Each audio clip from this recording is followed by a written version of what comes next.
Generation American, pursuing higher education as a means to access opportunity was non-negotiable. But for me, like so many other working and middle class and immigrant families, that meant I had to finance opportunity through student loans. I know firsthand the impact today's case will have on millions of borrowers' lives. Cancellation is necessary to help millions of the most vulnerable and marginalized student loan borrowers bounce back from the economic challenges of the pandemic, and it's the first step to reform a higher education system that has been defined by racial, gender, disability, and wealth disparities. Without further ado, it is a privilege to introduce our first speaker, Kristen McGuire, Executive Director of the Young Invincibles, a key coordinating partner for today's event. Kristen leads the charge to amplify the voices of young adults in the political process and expand economic opportunity. A first-generation college student and a student loan borrower herself, Kristen is proud to lead the national movement to cancel student debt.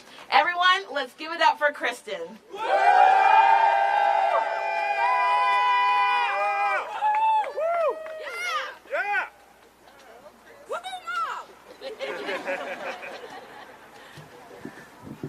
Let's see if I messed this up. Yep.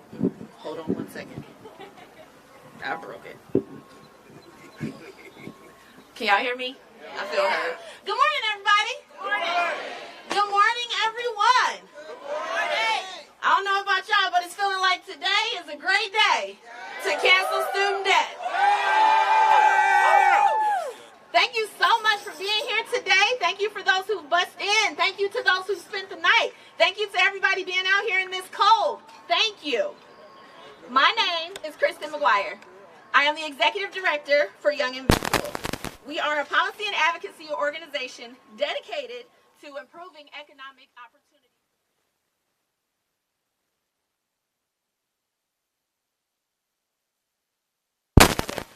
From partners like the Student Borrower Protection Center and the Student Debt Crisis Center and the NAACP and RISE. Thank all of y'all for helping host this rally today.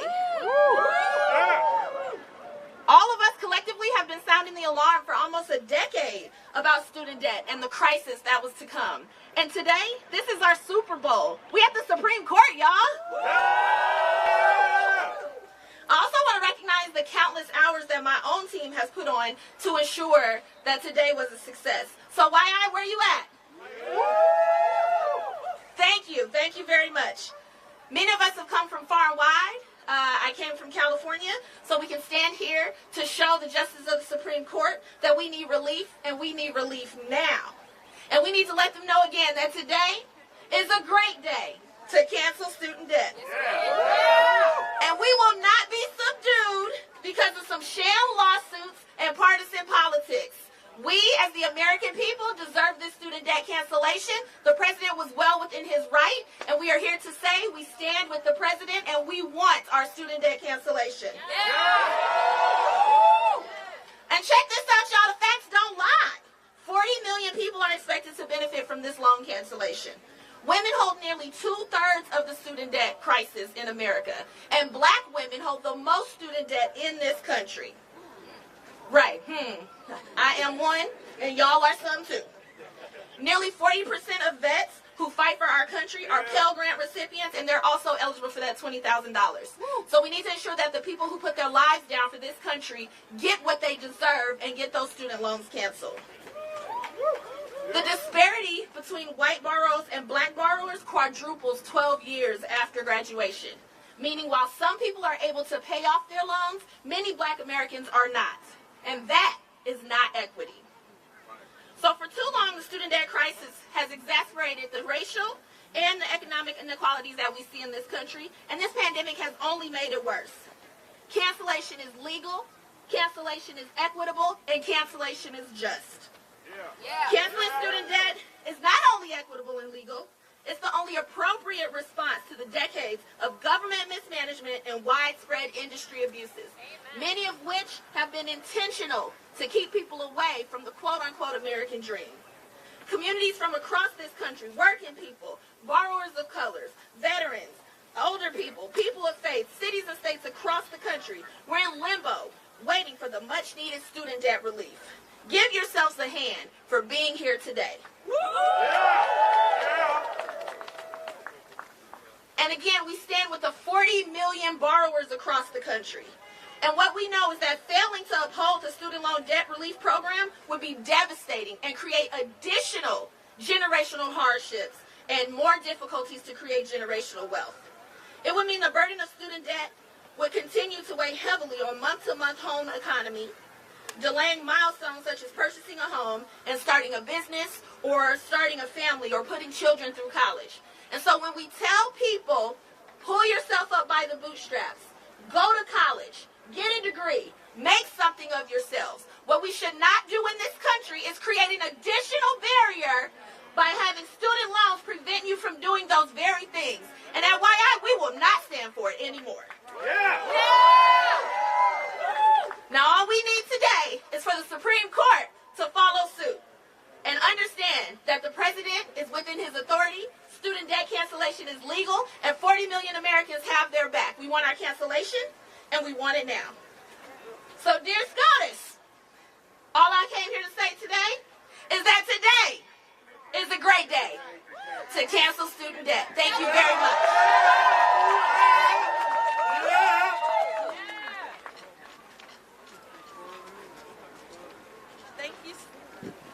Thank you so much, Kristen. Our movement is incredibly lucky to have you.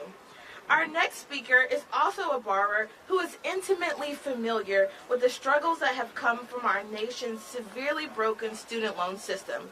Her personal experience has fueled her fight to take on these systemic changes. Next up, we have Melissa Byrne, founder of We the 45 Million.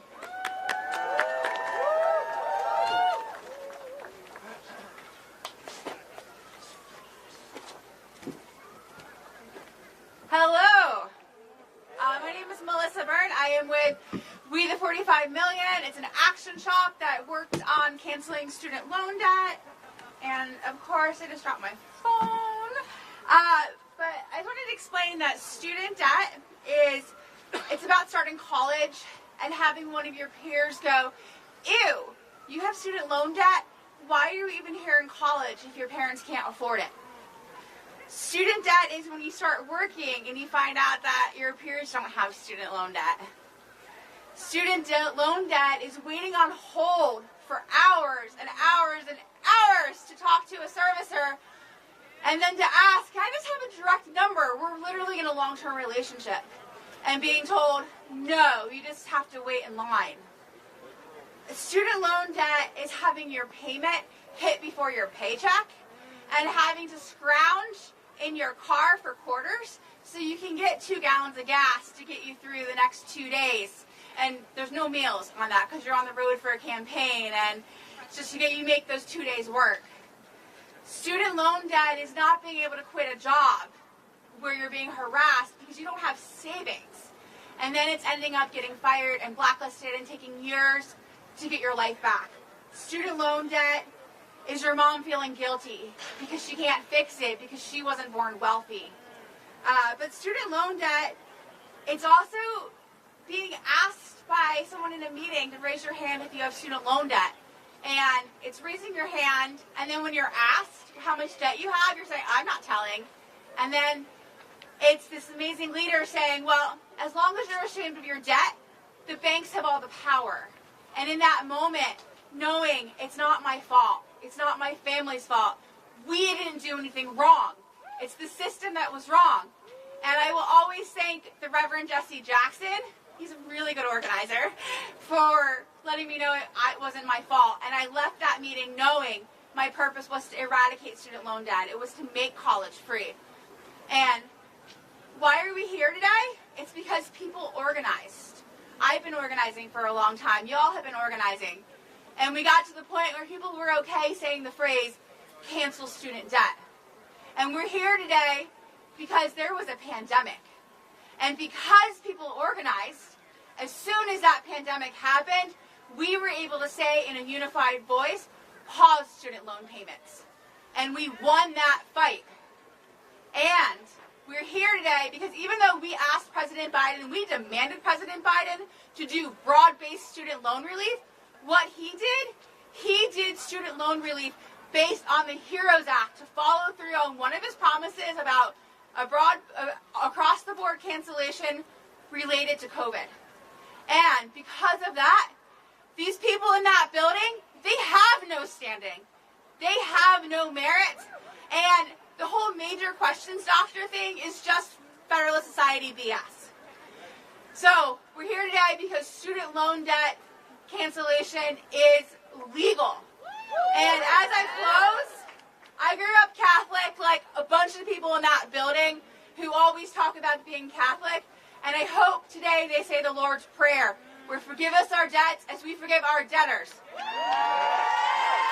And in this first week of the Lenten season, I hope that you remember what it means to be for 40 days in the desert or 40 years struggling.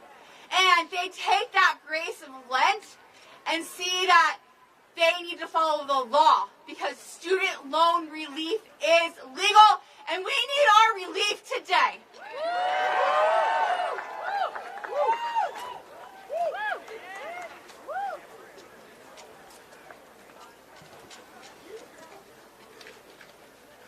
Okay, thank you, Melissa. Let's give it up one more time for Melissa. So today we are so grateful for the nearly 36 partner organizations that have helped put this powerful event together this morning. We specifically want to thank our partners at Pizza to the Polls, who will be helping to keep us fed later this morning. Okay. Our next speaker is Becky Pringle, the president of the nation's largest labor union, the National Education Association. Becky is a middle school science teacher with 31 years of classroom experience and has distinguished herself as a fierce social justice warrior and defender of educator rights. Let's hear it for Becky.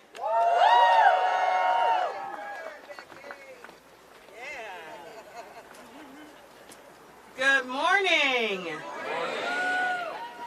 Can I just tell you, I'm dropping the mic, that's what I'll tell you. You look fabulous. Fabulous. Thank you so much for being here. I am so honored to be here today representing the 3 million members of this nation's largest union, the National Education Association. Yeah. NEA members touch the lives of this nation's 50 million school children and college students every single day. And they are always driven by this: that no matter what you think, it is always, always a student's right to learn. Always. For 5,000 years, we have fought for that right, that fundamental right, and we will not give up now. Last August, we applauded the amazing and desperately needed action by President Biden and Vice President Harris to provide student loan debt relief. For decades, we have struggled with a student loan crisis that holds back our economy and crushes the dreams of millions of Americans. This heavy debt burden caused loan defaults, delayed marriages, and the start of families. And it made it almost impossible to save for retirement or college funds or even emergencies. And we all know that it disproportionately impacted people of color and women. 20 years after starting college, black borrowers still owe 96% of their debt balance, and Hispanic borrowers owe 83%, while medium white borrowers have paid down almost 95% of their balance. We also know that women hold 2/3 of this country's student debt and borrow $3,000 more than men. And because of the wealth and wage gap, it's more difficult for women to repay their loans. This bold, life-changing action was another victory for working families and for NEA members of every race living in every place across this country. Without the weight of student debt, we know more people will have the freedom to become educators and answer the call to inspire that next generation of Americans in schools from Alabama to Wyoming.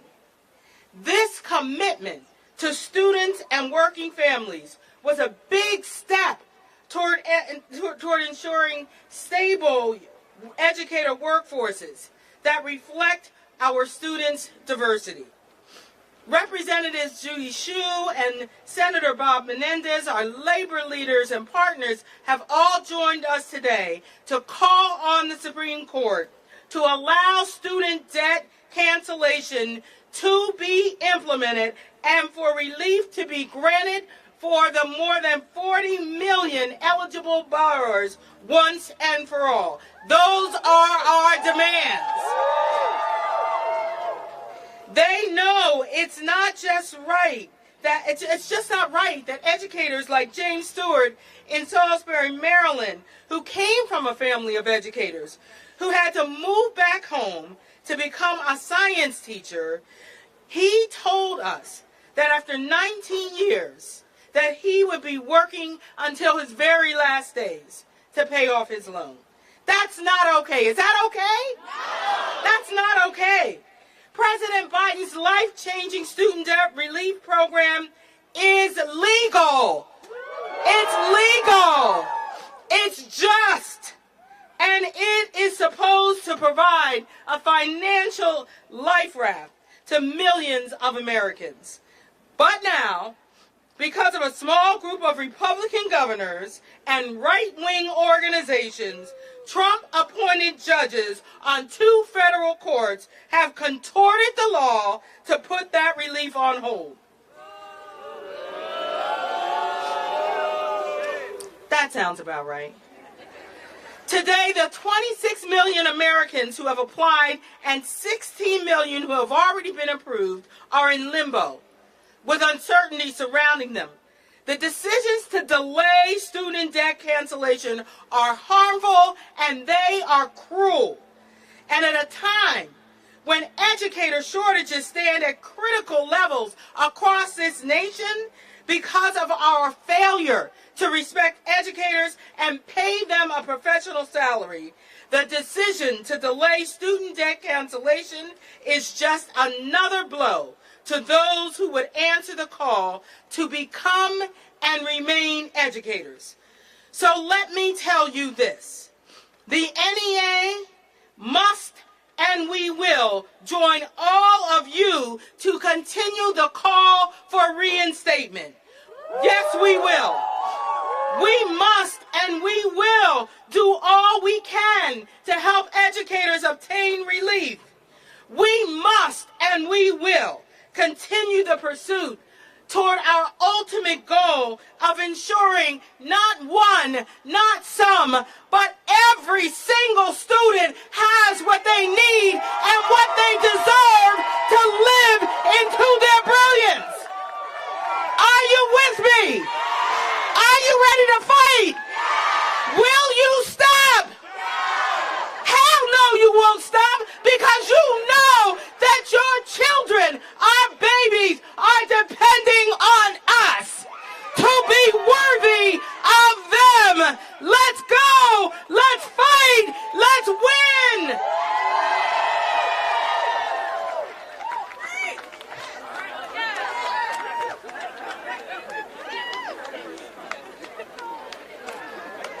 Let's give it up one more time for Becky.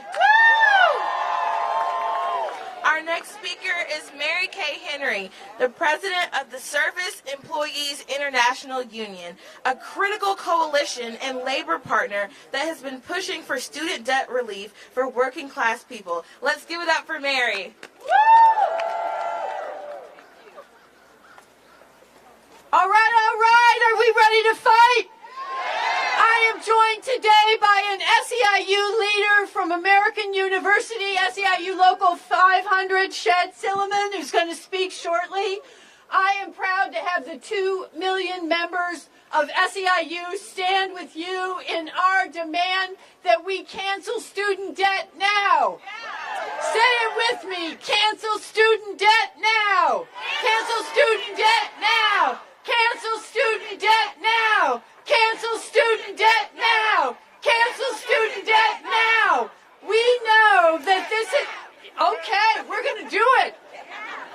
We've seen the impact of this crisis on our health and human service workers, educators, and child care providers who have been on the front lines during the pandemic. And it's time that we take action to solve the problem and provide them with the economic relief that they need and deserve. A broad range of workers united in SEIU, including those that are burdened with student debt, nearly 40% of the workers we represent in occupations that are burdened by student debt, the highest average debtors, work in SEIU occupations. For the more than 25 million people who applied for President Biden's student debt cancellation plan before the program was blocked by the court, including 1/3 that live in GOP districts, we must come together, regardless of political affiliation, on this crucial issue. It's time for every elected leader in our nation to call for robust student debt relief. Cancel student debt now! Cancel student debt now! Cancel student debt now! This student debt crisis has held our economy and snatched away the dreams of millions of Americans for decades.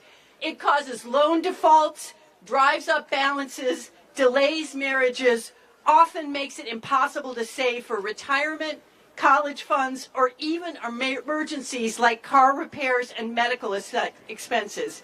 Is that right? No! That ain't right.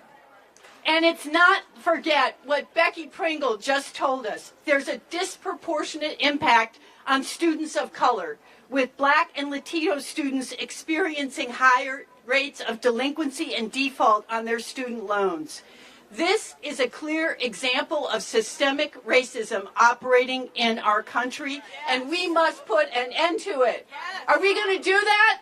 Yes! Cancel student debt now. It is So we're going to demand that elected officials take action and provide immediate broad-based cancellation.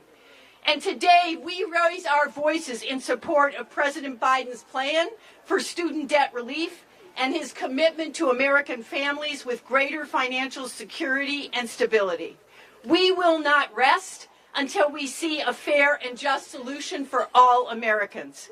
It is now my pleasure to introduce a rock star leader in our union, Shed Silliman. She's a teaching and learning specialist at American University and a proud member of SEIU Local 500. Shed. Thank you. Can you hear me? Yes. Good morning. Hi, my name is Sheb, like the thing in your backyard. I work at the Center for Teaching, Research, and Learning at American University in D.C. My full name is Shedia, which means bird song in Arabic. My father's an immigrant from Egypt. Both of my parents came from nothing, and they gave everything to us so that we could succeed in this country.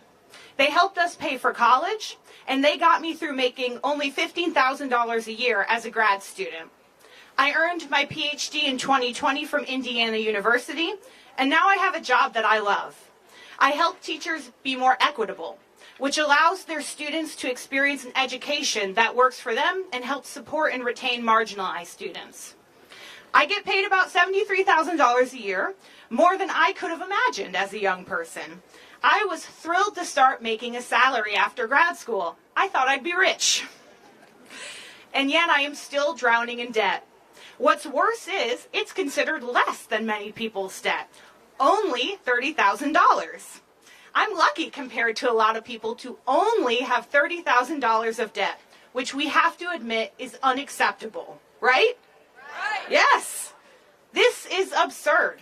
I've done everything asked of me, worked hard to reach the American dream, earning the highest degree possible for me, working full-time at a job that supports and furthers higher education for others, and yet I am still saddled with this debt. I've saved a portion of my pay carefully for years, but there's no outrunning interest and relentless inflation.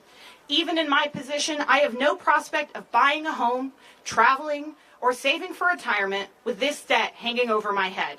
Even with my pay and access to health care, I still feel precarious all the time. What if I get really sick and I have to pay medical bills while saving for my student loans? What if my rent goes up more than I can afford and I need to move? Without the ability to save up due to my debt, I have no sense of safety or stability. How can I have had so much support, so many opportunities and help, achieve so much, and still feel suffocated by debt? If you've struggled with money, you know it takes up a lot of mental space. You think about it all day, sometimes all day, every day, right, when you're struggling with money. It takes up space that you could give to the vibrant opportunities you could be exploring in life.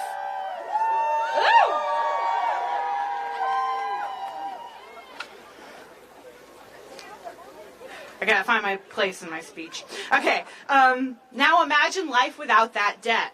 Without this cloud of debt hanging over my head, instead of anxiously hiding away money in a savings account every month, I imagine exploring the world, trying new things, all those beautiful and creative experiences that we're entitled to.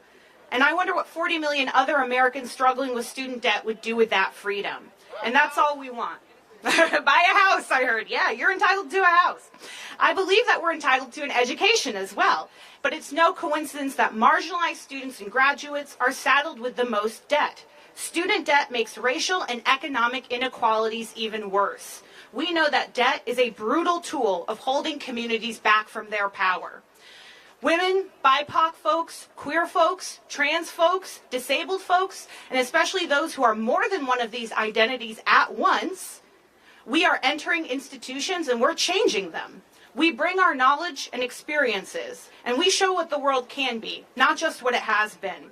We are powerful, and that scares the rich, the corporations, and the politicians they back, who've worked for decades to keep us down. Student debt is an attempt to claw back their power. So cancellation doesn't just make sense, it's necessary, not just so we can all live full lives, but to challenge debt as a tool of oppression. Today, we're here to demand that the Supreme Court defend student debt cancellation and protect the 40 million borrowers like myself who carry student debt. Yes? Yes! Yes! All right, together in our unions and our organizations, we are powerful. And say this with me. Say, I am powerful. I am powerful. I am powerful. We are powerful. We are powerful. Thank you.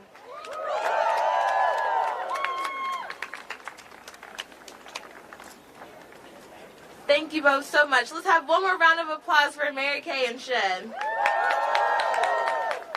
Our next speaker is Umbalika Williams, whose personal story has also brought her to this fight. She defaulted on her student loans despite having 2 jobs because of a series of life crises. President Biden's student loan debt relief has allowed her to imagine a path towards healing and financial wellness. Let's welcome Umbalika. Hey y'all, how y'all doing? So I actually have remarks, and of course I'll go through them, but I'm a little choking up right now because I just saw my student organizers walk into the Supreme Court just now. We have been out here for 14 hours, camped out in the rain. I'm a Houstonian, I don't do this weather, and that's because we deserve to be in that building right there because that building belongs to us. All right, let's give it up one more time for the folks who stood out here last night. Thank you. I needed that. I'm a little tired, as you can imagine. Hello, my name is Umbalika Williams. My pronouns are she, hers. I'm the National Organizing Director at a lovely organization called RISE. I work with hundreds of passionate young students across the country to mobilize them, to make their voices be heard at the ballot box. Also, we have been working really hard for the fight for the cancellation of student loan debt, and also to demand college to be free, because that is not a radical idea. And we've been camped out and in the rain, in the cold, and the reason why my student organizers have been out here is because, like many students, a lot of us lacked basic needs when it comes to food, housing, while also tackling thousands of student loan debt. For us, this is the fight for our lives, and this is the fight for our future, and that's why we stuck out here in the rain last night. And as I was out here in the rain, I can't help but think of my grandmother. My grandmother had 2 master's degrees. She was, my great-grandfather was a sharecropper and used every last dime that he had to make sure that my grandmother was able to graduate with 2 masters from Grambling University in Louisiana. And as a result, it was an expectation that Umbalika Williams will get a master's or a PhD. Because not only did my grandmother have 2 masters, my grandfather also had a PhD from Grambling. So this was just in the family. But that's not how life happened. And you know, I can't help but think of my own commitment to social justice and my own fight to pursuit of higher education. I spent 8 years trying to go to law school, and I still did not go to law school. I have a stack of law school, like LSAT prep books in my apartment right now that are just sitting there collecting dust. So let's talk about how Umbalika Williams is not like a lawyer sitting, you know, at the Supreme Court right now. So I, at one point when I graduated from college, I was in an abusive relationship. And because of that, it was really hard for me to continue to do the things that I needed to do. But at one point, I made the decision to choose myself. I left that relationship, and as a result, I was thrown into financial burden. And I defaulted on my student loans. It was also around this time that my grandmother told me, you know what, I really want to see you in a robe one of these days. Unfortunately, I am not in a robe like my grandmother wished, and despite her passing away, I know that she is damn proud that even though I can't fight for change as a lawyer, I'm fighting for change as an organizer. And so I defaulted on my student loans, and that's because student loan debt does not give us food, it does not give us shelter, it does not give us the basic needs that we need. And as a result, it's not only for me that Joe Biden's student loan debt relief allowed me to see a path forward. I am no longer in default, and I'm thriving financially. But it's really important for me to organize and work with my students so that they do not end up in the same situation that I was. So here we are today, and right now we found that about 70% of full-time students are working between 15 to 35 hours a week, and that's not enough for them to pay for college, despite working like that. Do not let these people tell us that we have student loan debt because we're lazy. Do not let these people tell us that we have student loan debt because we are not smart. We are deserving. And so I'm here for you all to tell you guys that this is, again, the fight for our lives. This is not only just a problem that we are dealing with, this is a multi-generational problem. My father, he is 63 years old, he's still paying off his student loans. So this ends right now. So when I say cancel, you say student loan debt, right? Cancel! Student loan debt. Cancel! Student loan debt. Cancel! Student loan debt. All right, let's give it up for those who were staking out for 14 hours last night. Thank you.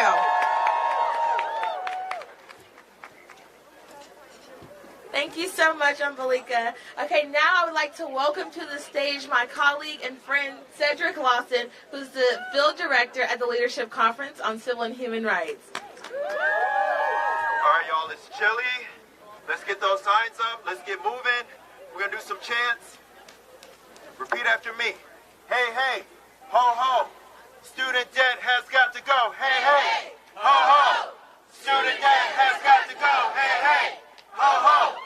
Student debt has got to go. Hey, hey, ho, ho. Stand up. Student debt has got to go. Hey, hey, ho, ho.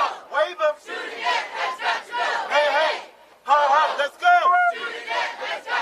to go. lost my singing voice. D-E-B-T, student debt is crushing me. D-E-B-T, student debt is crushing me. D-E-B-T, student debt is crushing me. D-E-B-T, student debt is crushing me. D-E-B-T, student debt is crushing me. D-E-B-T, student debt is crushing me. D-E-B-T, student debt is crushing me. D-E-B-T, student debt is crushing me. Now I think you all know this one. I know it, you know it. You got to show me what democracy looks like. So show me what democracy looks like. This is what democracy looks like. Show me what democracy looks like. This is what democracy looks like. Show me what democracy looks like. This is what democracy looks like. Show me what democracy looks like. This is what democracy looks like. Tell me what democracy looks like. This is what democracy looks like. Tell me what democracy looks like. This is what democracy looks like. Show me what democracy looks like. This is what democracy looks like. Show me what democracy looks like. This is what democracy looks like. Hey, hey, ho, ho. Student debt has got to go. Hey, hey, ho, ho. Student debt has got to go. Hey, hey, ho, ho. Student debt has got to go. Hey, hey, ho, ho. Student debt has got to go. Hey, hey, ho, ho. Student debt has got to go. Hey, hey, ho, ho. Student debt has got to go. Hey, hey, ho, hey, ho, ho. Student debt has got to go. Make some noise. Student debt. Why are we here in front of the Supreme Court? Because organizations that do not represent the interest of the American people and state attorneys generals that are not representing their constituents are fighting against this lawful policy. Here are some facts as we walk into court today. The prior administration used this authority. Guess what? They weren't sued. Wonder why not? When this administration used the authority, they were sued. And we're here because of a baseless lawsuit. Congress clearly has the authority, and we are asking the court to focus on the nuts and bolts of this plan, on the legal arguments, which are very clear in favor of authority, and to not be overrun by political agendas that undermine the well-being of people and communities. Thank you for being here. Agendas that undermine the well-being of people and communities. Thank you for being here. I'll say it again. Student debt relief is legal. Thank you all.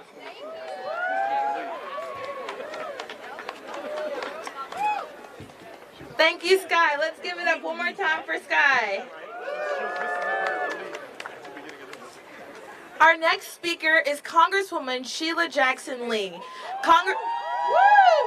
Congresswoman Jackson Lee is an influential and forceful voice in Washington. She is serving her 14th term in Congress and represents the 18th District of Texas. She fights for student debt relief to help hardworking families every day. Let's give it up for the Congresswoman.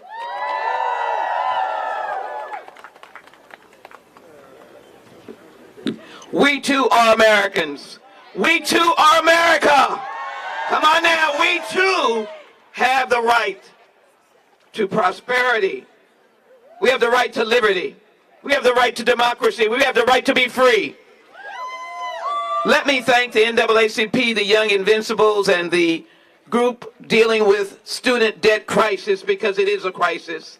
Thank you for coming to the United States Supreme Court and recognizing that the President has the authority.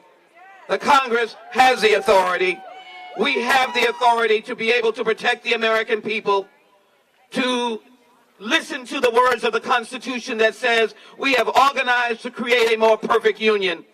Is it a perfect union to have billions and billions of dollars of student debt? Is it a perfect union that stops students from reaching their highest dreams and aspirations? Is it the perfect order for families who are providing for young children, trying to find homes, building a nest egg, building businesses, to have major student debt that slaps them down to the ground? Is it a perfect order when you go for seeking financial support for anything that you would like to get done from a bank and they say, you're in debt, you can't have an opportunity? Is that a perfect union? And so to the Supreme Court today, under the Constitution, You have every legal authority, from the 14th Amendment of Equal Protection of the Law to the 5th Amendment of Due Process of Law, every authority to be able to stand for young people and people who are now 30s and 40s and 50s who can't see their way out, can't see a light at the end of the tunnel because they are not blessed with certain inalienable rights of life and liberty in the pursuit of happiness because student debt has slapped them down to the ground. I refuse to accept that this great nation who stands alongside of the Ukrainian people, fighting for democracy around the world, so that the children of Ukraine stolen by Russians can come back to their nation and stand equal under the sun, then I refuse to accept that each and every one of you who are here, families who cannot come to this place today, mothers and fathers who are getting up with a heavy load on their back, taking children to school, trying to make ends meet because they went and accepted the challenge of an American dream and now are under the burden of usurious rates that are slapping them to the ground. I don't want to be slapped anymore. I want to be able to have the ability to stand up. I want to be free from that kind of burden and pressure. And in order to do that, thank you for being here today and recognizing that the power is in us. We ask for nothing untoward. We ask for nothing that is not lifting us up. We ask for nothing that we do not deserve. We're asking for nothing but what is deserving. We too are America. And the burden of student debt is being lifted by President Biden, members of Congress who support it, and it is right. We ask the United States Supreme Court to believe in the certain inalienable rights of life, liberty, and the pursuit of happiness, and that we have come to this nation to create a more perfect order. I'm with you. I support you. We are ready to move. Thank you all very much.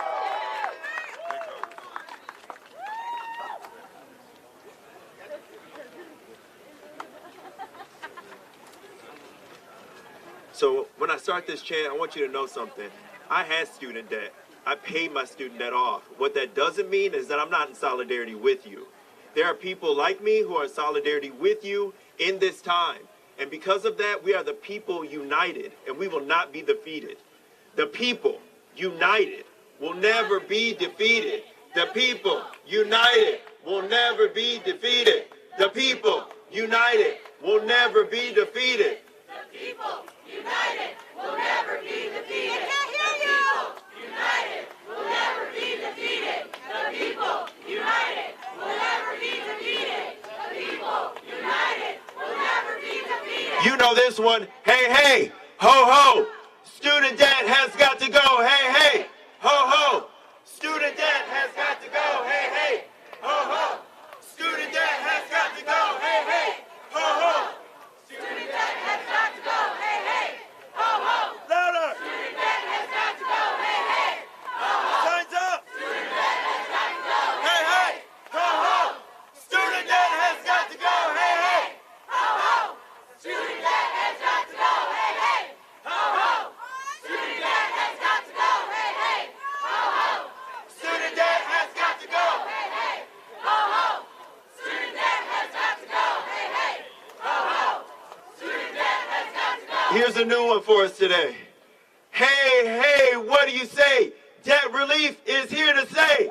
Hey, hey, what do you say? Debt relief is here to say. Hey, hey, what do you say? Debt relief. It's here to stay. Hey, hey, what do you say? Debt relief. It's here to stay. Hey, hey, what do you say? Debt relief is here to stay. Hey, hey, what do you say? Debt relief is here to stay. Hey, hey, what do you say? Debt relief is here to stay. And who's been joining us in these chants is a champion for access to higher education. Want to introduce you to Congresswoman Rashida Tlaib of Michigan.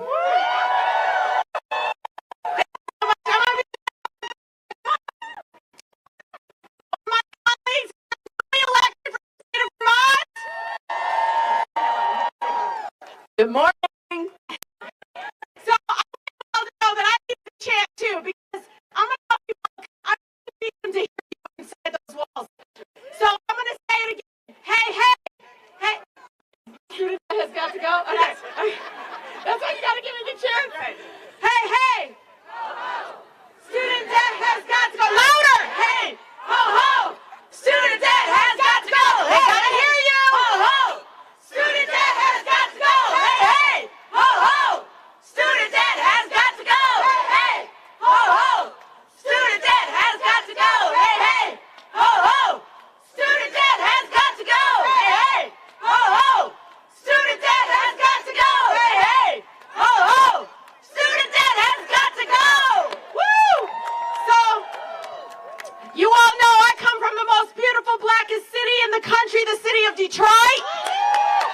And let me tell you, we birth movements in Detroit, and this is a movement.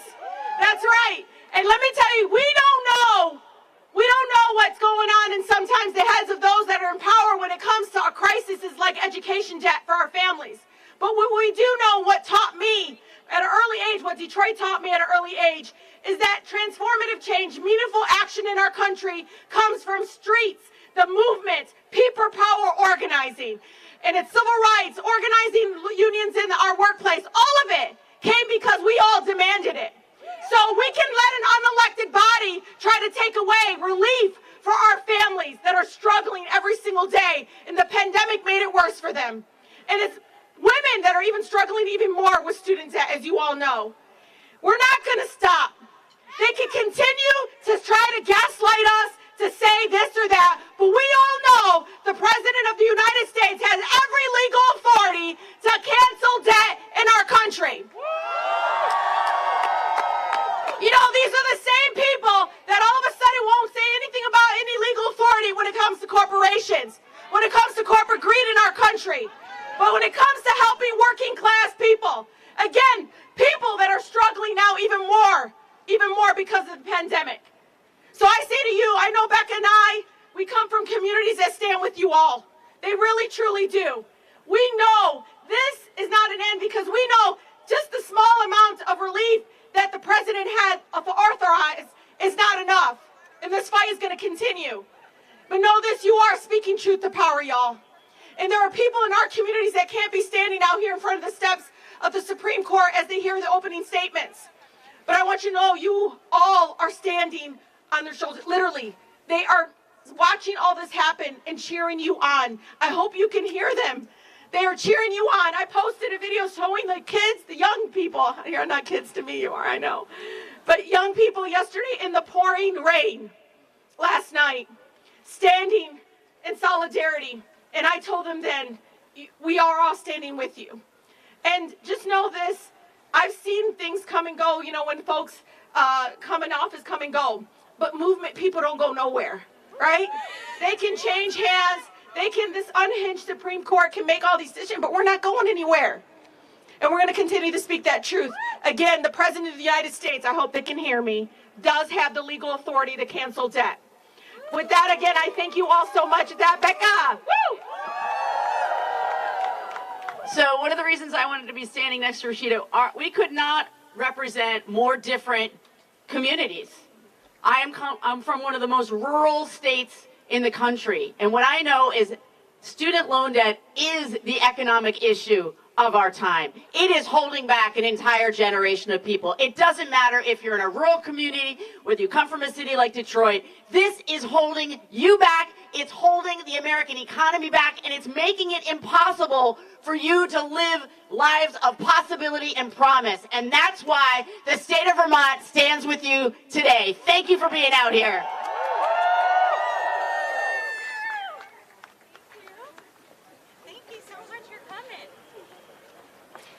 All right, everyone, let's give a round of applause to Representative Rashida Tlaib. Woo! How's everybody doing this morning? Oh, come on, better than that. Let's go. How are we feeling today?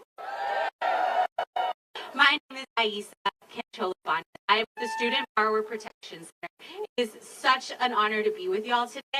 It is a privilege to be a lead coordinating partner for this day. You know, today is powerful. Today is historic.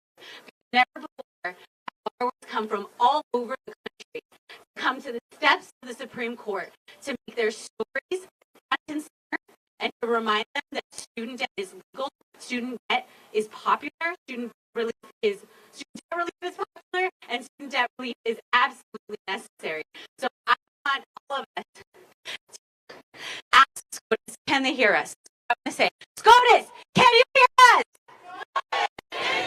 Again, SCOTUS, can you hear us? SCOTUS, can you hear us? Debt relief is legal. Debt relief is just.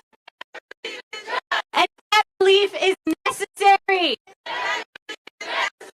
I appreciate y'all. You look so beautiful today. With that, we are going to introduce our next speaker, President and CEO of the Hip Hop Caucus, Reverend Yearwood. Reverend Yearwood is a minister, a community activist, and one of the most influential people in hip hop political life.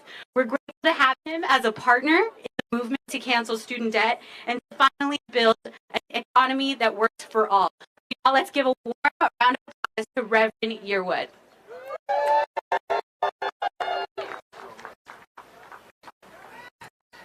Thank you.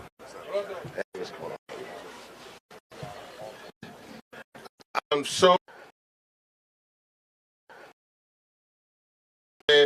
straight or gay, theist or atheist divided, but we are not. We are Americans fighting for justice and freedom. And so when the call for me to go to East Palestine with the Hip Hop Caucus to support them, a primarily white community, a number of black folks in the hip hop community went there. And I've never been hugged actually by so many white people in the past week in East Palestine, Ohio, which is lovely. But I had to be here with you because a lot of those folks who are in East Palestine, Ohio, while they're dealing with the effects of the petrochemical spill, with the vinyl chloride, with the idea of getting cancer and asthma and all kinds of diseases, the reality is this: they are still, many of them, dealing with student debt. So imagine the reality of dealing with a train derailment, dealing with that catastrophe, but then you're still getting calls and worrying about the debt you took out 20 years ago. That is not what it means for us to be Americans. What it means for us is to stand up right now, to come together and cancel student debt right now. And I want to say this because one thing that's so important is that I understand there's a lot of politicians. I just saw one here, Rashida from Michigan, and I know I think I saw my dear sister Ayana from Massachusetts. There are some good folks who are over there fighting. But the reality is this: I'm not a politician. And I see a lot of folks who went to some HBCUs. I went to HBCU, who went to an HBCU. And if anybody understands student debt, it's folks who went to an HBCU. When you had to get in line, to get in line, to get in line, just to get a loan, and then when you finally graduate, then you got to deal with the student debt after going to college. So what I understand here is that I'm not a politician, but what I understand is that either you shape policy or policy shapes you. And what I understand is this: we are sick and tired of folks who are supposed to be with us, supposed to be guiding us. So we call on this president that young people elected and young folks put in office to cancel the debt and cancel the debt right now. This is no game today. And so as I close on the standpoint of two things. One, this year marks the 50th anniversary of hip-hop. Give it up for hip-hop, y'all. And it also is the 60th anniversary of the March on Washington. And in that march for jobs and freedom, Dr. King talked about that promissory note. And every time people come to cash that check, it comes back bounced, insufficient funds. But today we come to the Supreme Court and we are saying it's time to cash the check. Or in the words of Rihanna, you better show me. Come on, somebody. So I say this: we are not sitting here to say free at last. Just free at last. We are standing here today, unified, black, white, brown, red, male, female, all of us, from Ivy Leagues to the great HBCUs from all across this country. We are standing here because we are saying it's time to be student debt free at last. Student debt free at last. Thank God Almighty, when we shall be student debt free at last. All power to the people. All power to the people. All power to the people. All power to the people.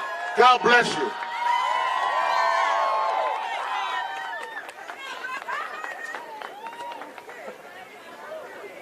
Let's give it up, Reverend Year One! Woo! Oh my gosh. Y'all, so our next speaker is a truth teller. She's a table shaker who centers the most impacted in all of her policy making. She has been a leading voice in the fight on debt cancellation in Congress and was a central figure in ensuring that President Biden fulfilled his promise to cancel student debt in response to the pandemic. Y'all, it's my privilege and honor to introduce our Congresswoman, Ayanna Pressley. Let's give it up.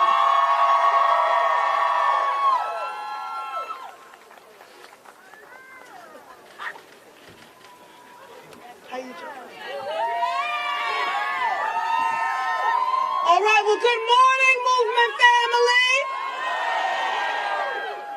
And we truly are one human family, one movement family who recognizes that our freedoms and our destinies are tied. I woke up this morning with a lot on my mind. I woke up thinking about the grandmother who held on to my shoulders as she whispered her fear that she would be paying student loans until she died. 76 years old and owes more than she took out.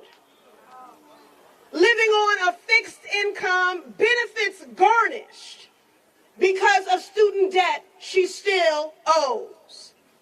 I woke up this morning with a lot on my mind, thinking about the teacher who left the profession they love because they couldn't make those student loan payments and manage child care costs for their son.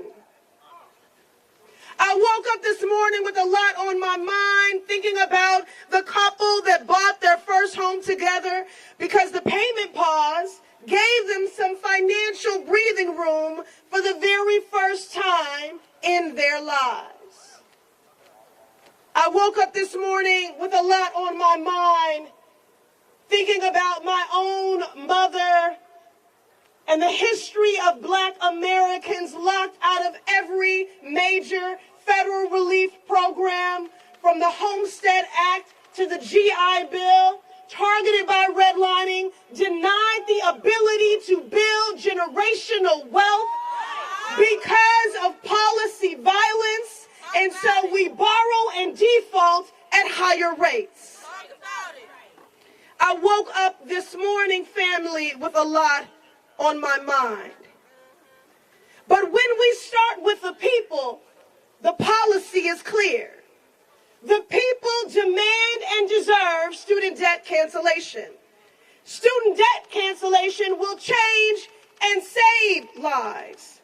That is why President Biden took action. He heeded the calls of all those gathered here today. He was responsive to the needs of this movement, mobilizing on behalf of the needs of the people. Burdened by unjust and egregious student loan debt. With the stroke of a pen and clear legal authority, he responded. He canceled student debt. But callous and spiteful Republican officials, disconnected from the hardship of everyday folks who are burdened by this debt, those Republican officials and corporate interests across our nation just couldn't leave well enough alone. They saw the transformative power of folks from every walk of life, unburdened by student debt, and instead, they chose obstruction. Well, I'm firmly on the side of the people, and I fundamentally believe and was taught by my activist mother, may she rest in peace and power, that the power of the people is always greater. Greater than the people in power, greater than special interests, greater than a broken Supreme Court. Now, movement family, we've built a relationship on honesty, so I'm going to keep it 100. The court knows President Biden has the legal authority to cancel student debt. And they have a clear and simple choice here. Uphold the law, and we can call it a day. But this court has let us down before, overturning and obstructing the will of the people. This court has been weaponized. This court has torn away our fundamental rights. But by hell or high water, we are going to get you the student debt cancellation that President Biden promised. Like millions of black borrowers denied the ability to build generational wealth, I know the burden of student loan debt. I know what it is to land in default when your family is tripped up on economic hard times. And I want to talk about the shame that many borrowers carry. I'm beyond grateful to each of you who shared your story to make the case for national student debt cancellation. But let me be clear, the shame was never yours to carry. The only shame is that this nation has burdened families with this crushing debt, but we changed that. With the flick of a pen, President Biden took decisive and historic action, and 43 million people stand to benefit from this relief. I won't say forgiveness because the shame is not yours, and you don't need to be forgiven anything. 43 million borrowers stand to benefit from this relief, and 1 in 4 black borrowers to have their debt zeroed out. He used the clear legal authority that Congress gave him. He moved to change and save lives. So we're not letting up.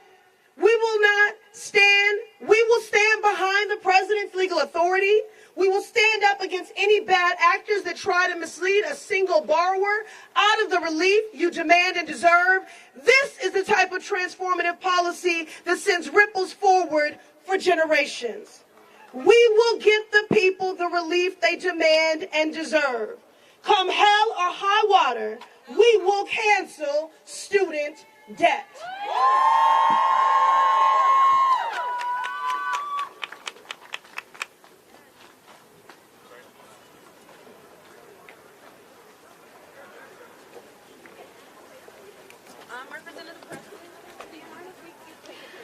Let's give a round of applause for Representative Presley, y'all.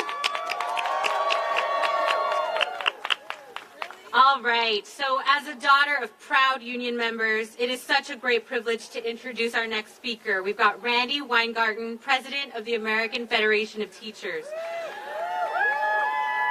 For over a decade, Randy has led the charge to ensure that teachers and nurses can get out from under crushing weight of student debt. She fought back against Betsy DeVos's brutal attack on public service loan forgiveness, and Randy won and helped over 300,000 teachers and nurses receive $24 billion in student debt relief. But she hasn't stopped there. She continues this fight for all 44 million Americans still struggling under the weight of this debt and just struggling to make ends meet. Without further ado, let's give it up for Becky Weingarten.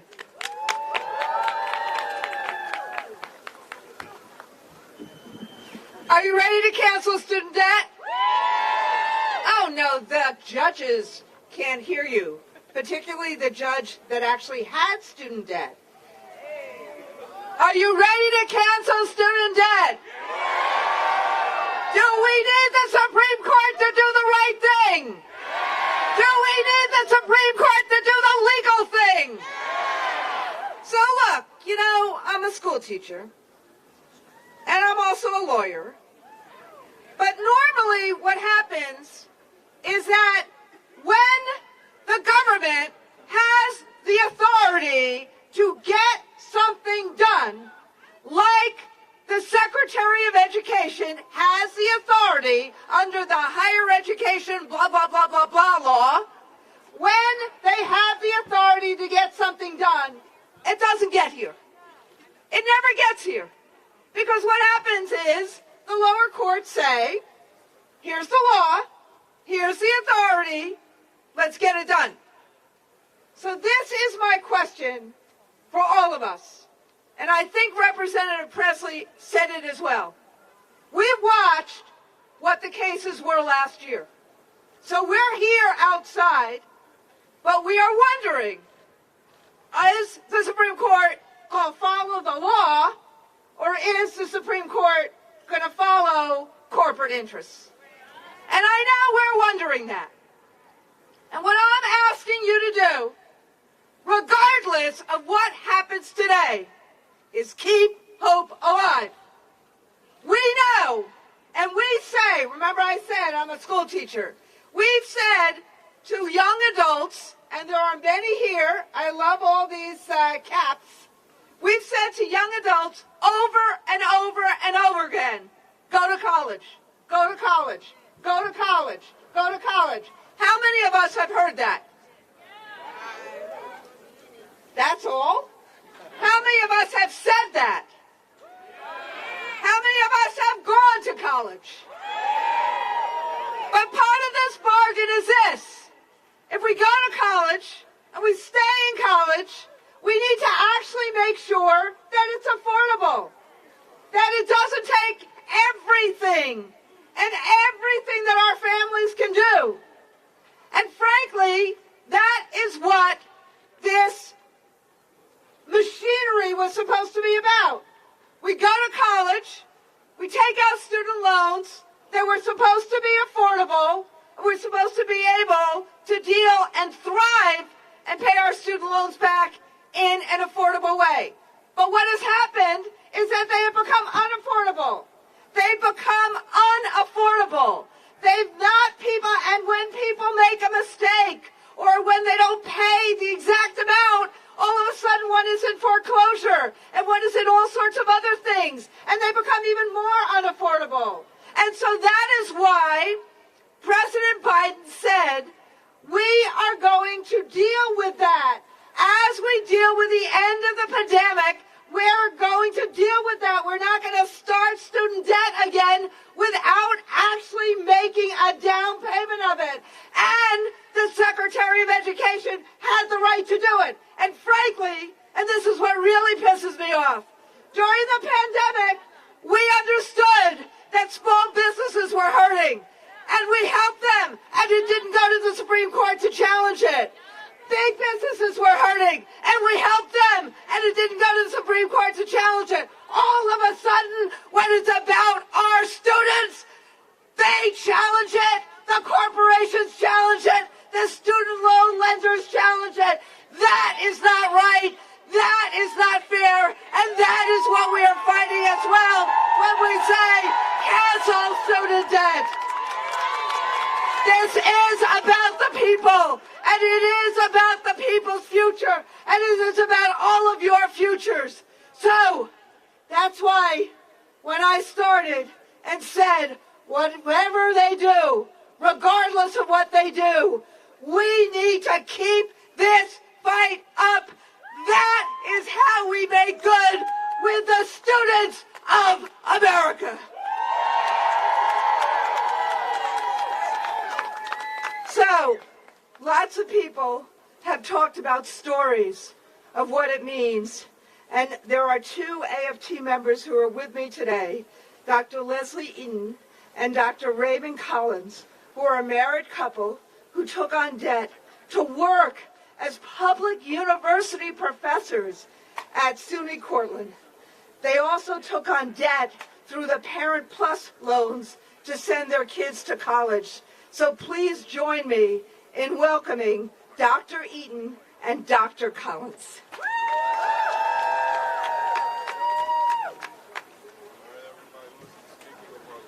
I'm Dr. Collins. This is Dr. Eaton. First of all, I want to thank the organizers of this rally for inviting us to tell our story. So that's what we're going to do.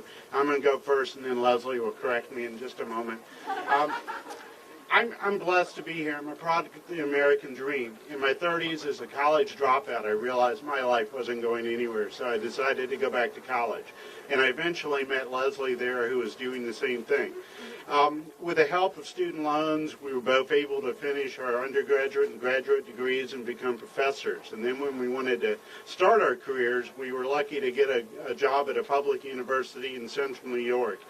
My students aren't rich. Most of them come from middle class and working class families. Their families borrow money so they can pursue careers as social workers, teachers, counselors, and they work hard. And many of my colleagues at the college who are teaching those kids are in the same shape we were in terms of student debt, trying to figure out how to pay their own loans off. I paid for years. I paid on my loans, and the balances never seemed to go down. I was really tickled when they announced the public service loans, but I didn't qualify. None of my payments would have counted because I was put in the wrong plan. And they told me that to get in the right plan would have doubled my payments, and frankly, we couldn't afford it. And then my kids grew up and were ready for college, and we had to start borrowing money again for their loans. And so we just were getting terrified about our retirement. Last year, under the Public Service Waiver Program, I was able to get my loans paid off, and frankly, my Parent Plus loans of my kids. I'm blessed, and I think they figured I'd already paid on it twice as long as the 10-year program that was implied. I'm here to speak for all the people, all my students, and all my colleagues and their parents who aren't so fortunate. They were promised something, as several speakers have said. They were promised if they went to college and that they worked hard, they could pursue their dreams. But when you put people in decades of crippling debt, that's a broken promise. So I'm going to ask you to speak out for student debt relief, and let's make sure that promise is fulfilled.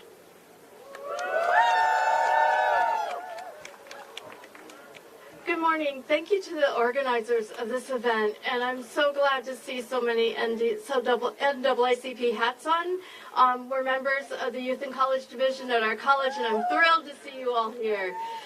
I returned to college having faith that education would open doors for me and my family to a better life. And the American dream is a fierce motivator.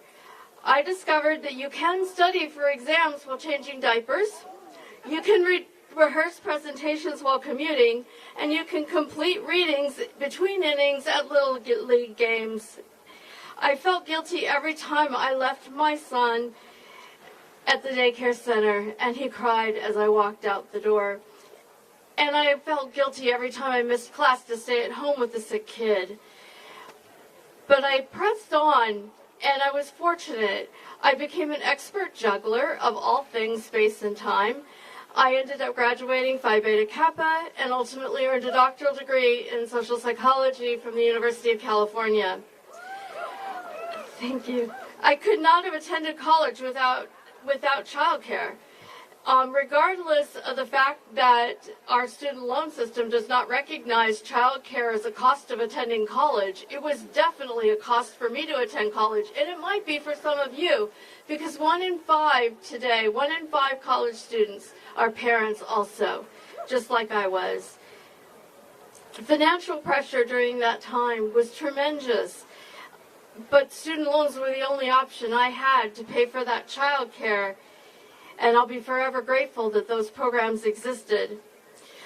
Allow me to add, though, that our child care center at that time, which was many years ago, had a 1 to 2 year long waiting list. They've known for a long time that there are parents who go to college to make a better life for their kids as well. I now understand that there was a huge unmet need there. And as a professor, I've had the privilege to talk to many students who are also parents and entered college in a non-traditional path as well. On Friday, I spoke with Jordan, a college student that commutes 30 miles each way from Syracuse to come to our college in central New York weather to attend classes.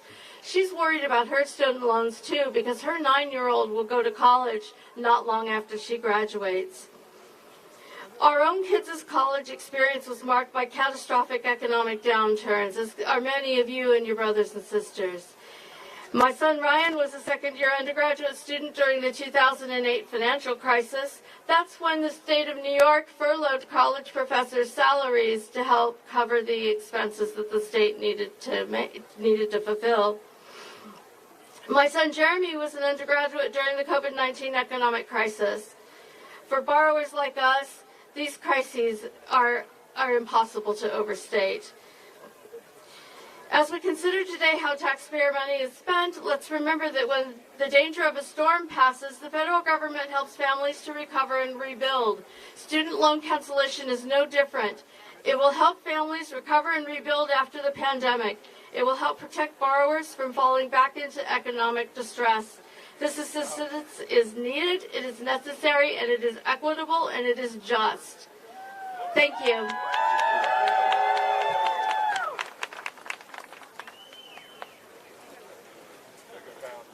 All right, y'all, let's give it up for Dr. Collings and Dr. Eaton and Randy Weingarten.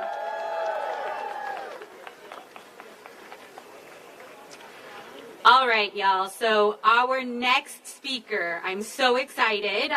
We are getting to hear from Representative Maxwell Frost, who also joined folks last night in the pouring rain to show his solidarity. So Representative Frost is the first Gen Z member of Congress and knows all too well the economic insecurity that comes with student debt. So everyone, come on, let's give a very warm welcome to Congressman Frost.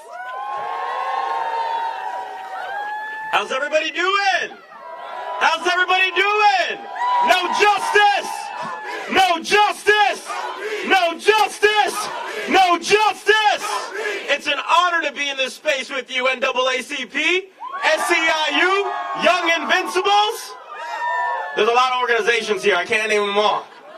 AFT, my mom's a teacher, so I had to. Dream Squad, Dream Defenders, thank you.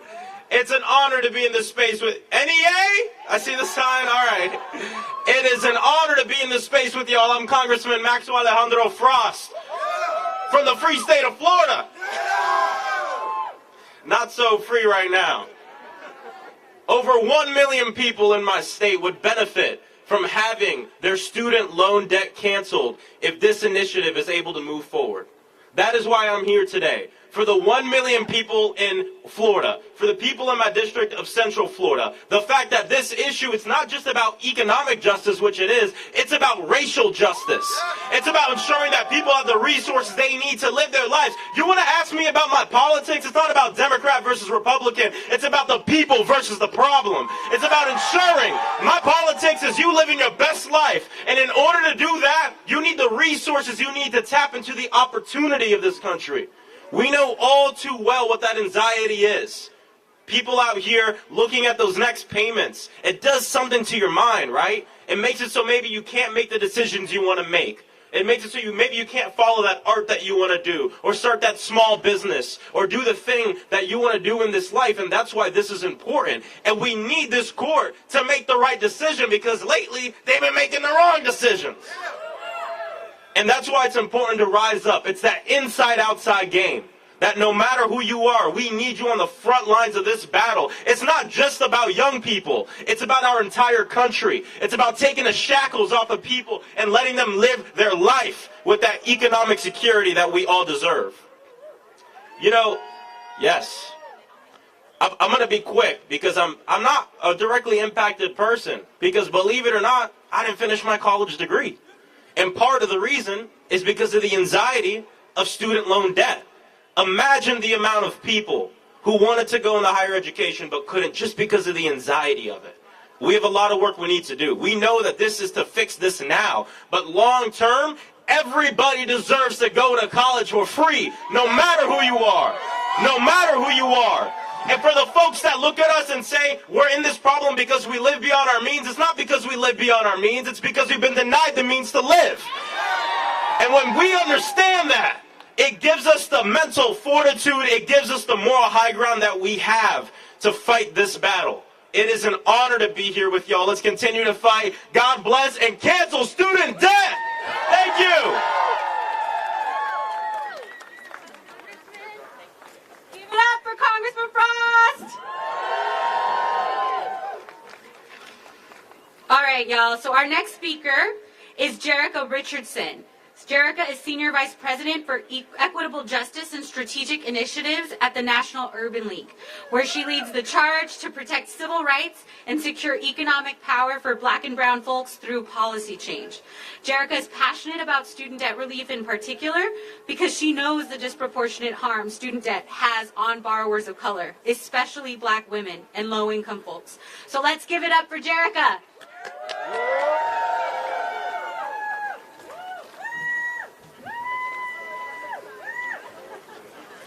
Good morning, everyone. Oh, I know you can do better than that. Good morning.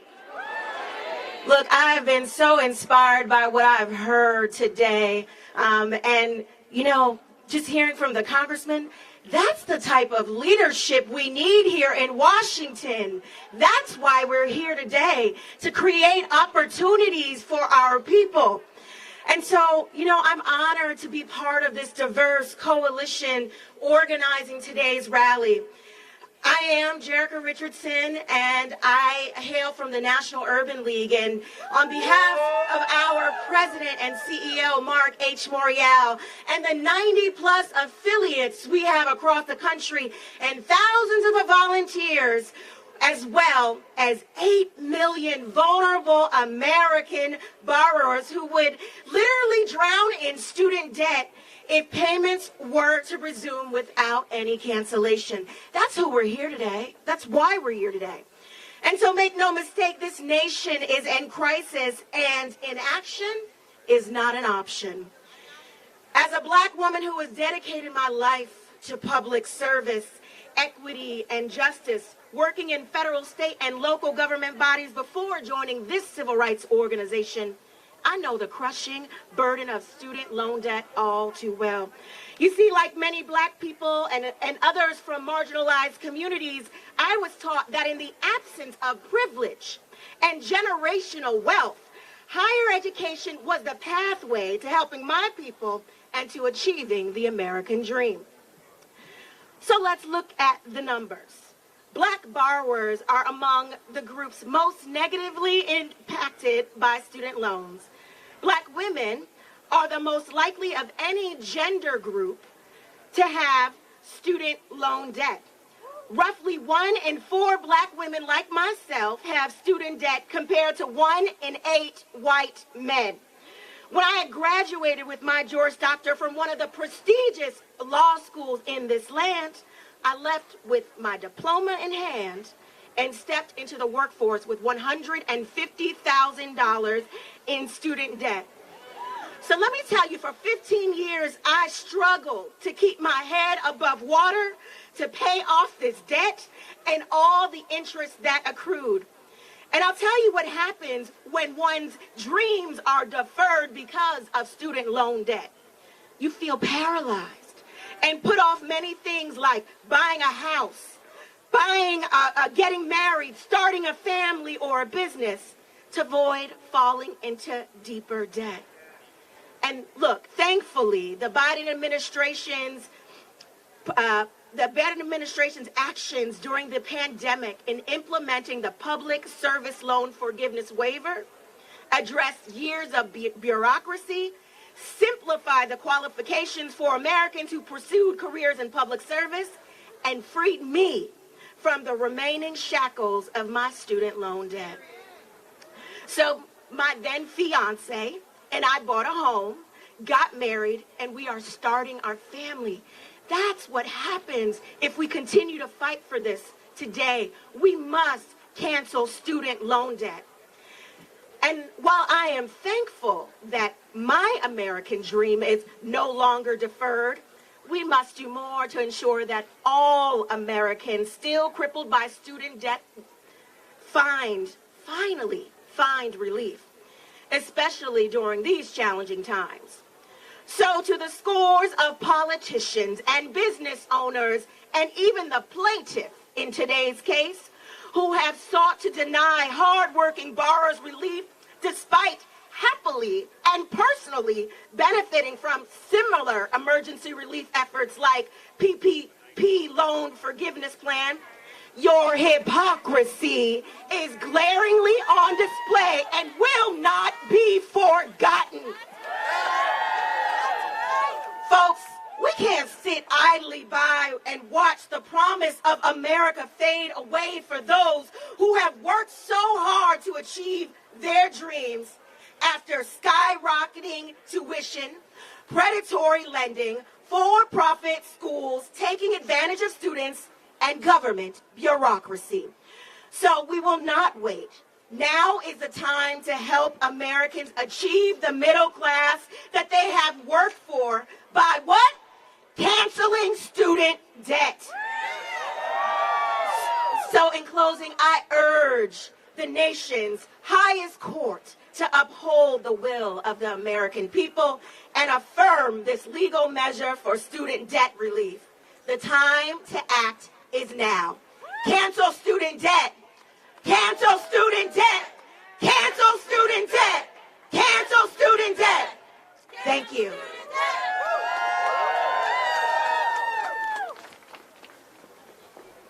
That's a good chant. Let's continue it. Cancel student debt. Cancel student debt. Cancel student debt. Cancel student debt. Cancel student debt. Cancel student debt now. Cancel student debt now. Cancel student debt now. Now. Now. Now. D-E-B-T. Student debt is crushing me. D-E-B-T. Student debt is crushing me. D-E-B-T. Student debt is crushing me. D-E-B-T. Student debt is crushing me. As the congressman said, we need to know that access to education is a right. So join me in this chant. Education is a right. Education is a right. Education is a right.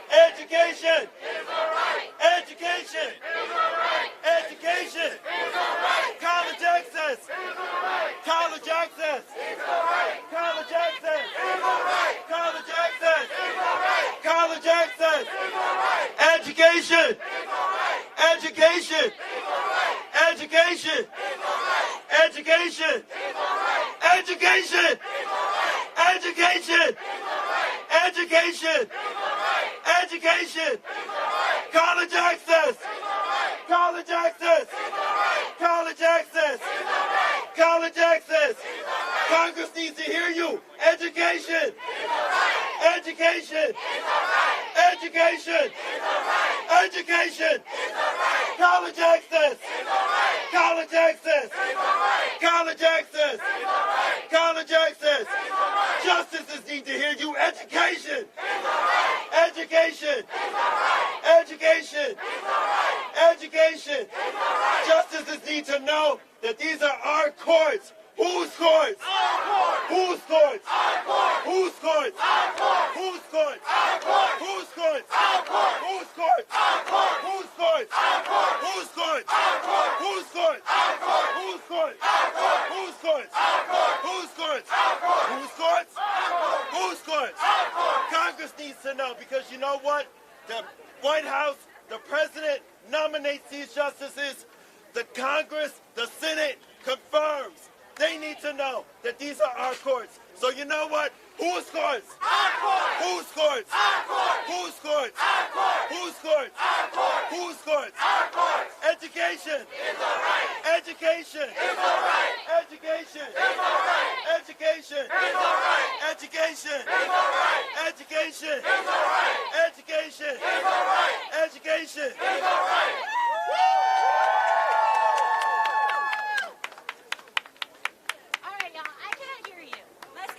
Give me a round of applause. Let's go. Let's get some energy. Here we go. Come on. I know we have it's chilly outside. I want to remind everybody we got coffee, we got donuts. If you need to sustain yourself, sustain your soul for the fight, for the movement. All right, y'all. Thank you, Cedric, for leading us in those chants. Can we get a round of applause for Cedric? Thank you, Cedric. We appreciate you. Our next speaker is Maddie Clifford. Maddie is the Deputy Press Secretary for the Debt Collective. Maddie is an artist, an organizer, working to help American debtors across the country understand that alone our debts are a burden, but together they make us powerful. Maddie has helped to shed light on the collective power of student loan borrowers and our stories. So let's give it up, y'all, for Maddie Clifford.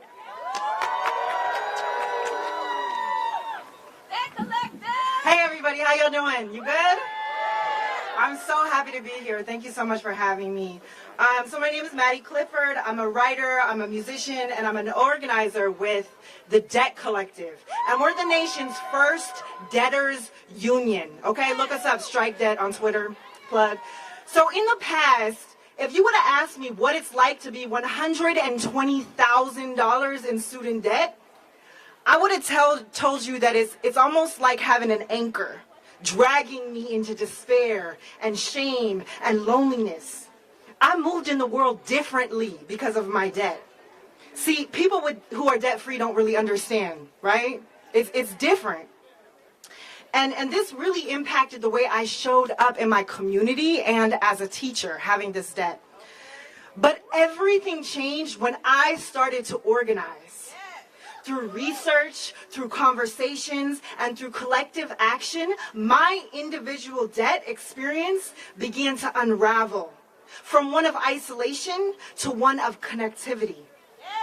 First of all, there are 45 million of us. Let me say it again. There are 45 million of us. 2/3 of student debt is held by women. Just think about that for a second. And black women are disproportionately burdened by student loan debt. Because black families have been systematically barred from building generational wealth in this country, we end up paying more for college.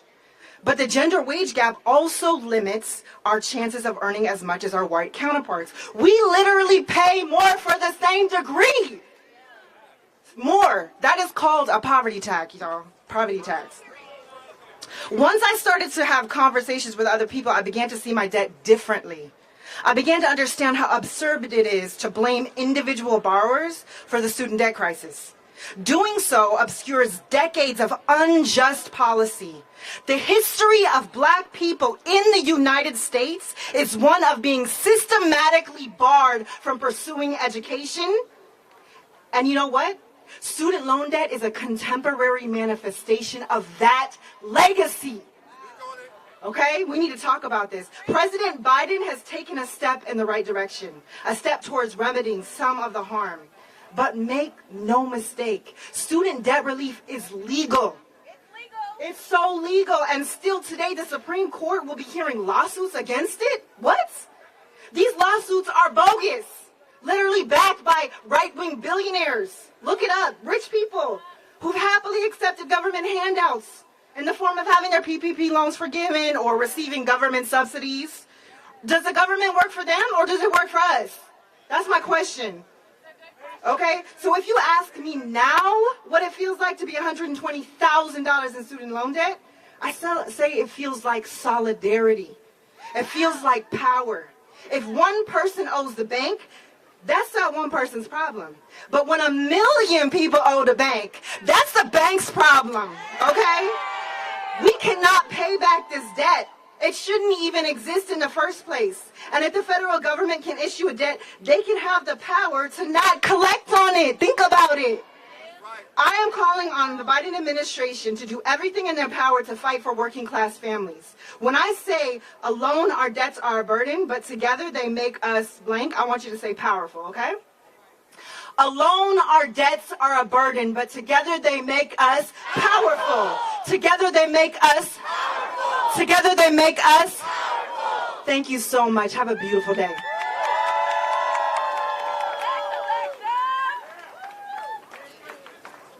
Thank you so much, Maddie. Let's give a round of applause for Maddie. All right, folks. So our next speaker, we will hear from Jalen Urban, Director of Campaigns at the Center for Responsible Lending.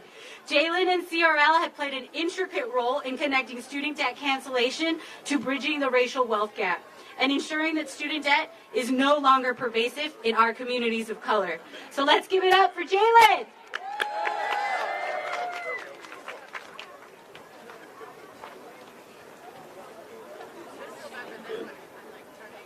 Good morning. Now let me get some energy. Good morning.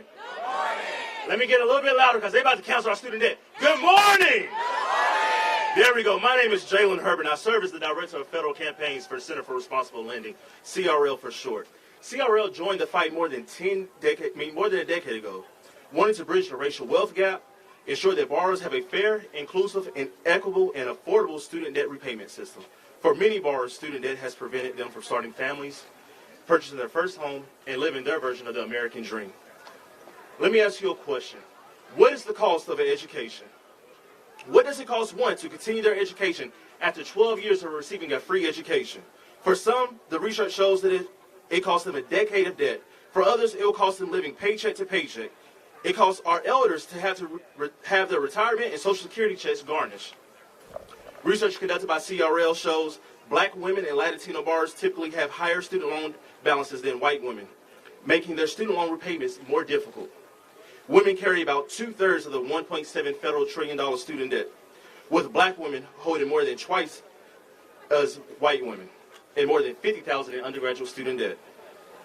Student debt is a multi-generational issue that prevents borrowers of color from the ability to create and obtain wealth.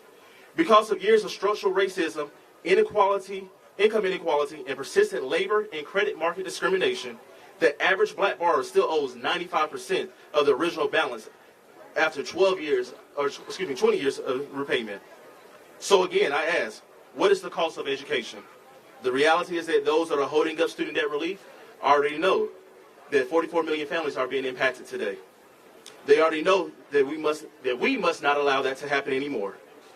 It is our right to a fair and inclusive repayment system. It is our right to ensure that the next generation of scholars do not have to live 20 years after receiving their degree. So, let us allow them to live their American dream. Today we stand here at the Supreme Court asking them to stand with us in advocating for student debt cancellation. For far too long, our federal student aid system has failed the American people, but not anymore. After research, reports, and advocacy, President Biden, Secretary Cardona stood with us, the American people, and reformed the federal student aid system. We have seen a reform in the Public Service Loan Forgiveness Program and a rule change in income-driven repayment, but we cannot just stop there. We must forgive the student debt for borrowers first. Then we must restart payments. It is our duty to ensure that when one achieves their higher education, they are no longer burdened by the repayment. And that is the cost of an education. The mere ability to use your degree to achieve your American dream and to make the world a better place, all while not having to worry about how to make your student loans monthly payment 20 to 25 years after graduating from college. Today at our nation's court, we urge the court to acknowledge the legality of the plan as soon as possible as we work to ensure that there is a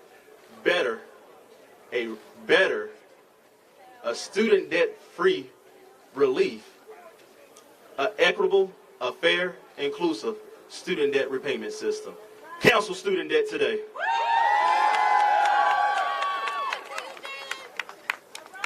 That's right, Jalen. Cancel student debt today.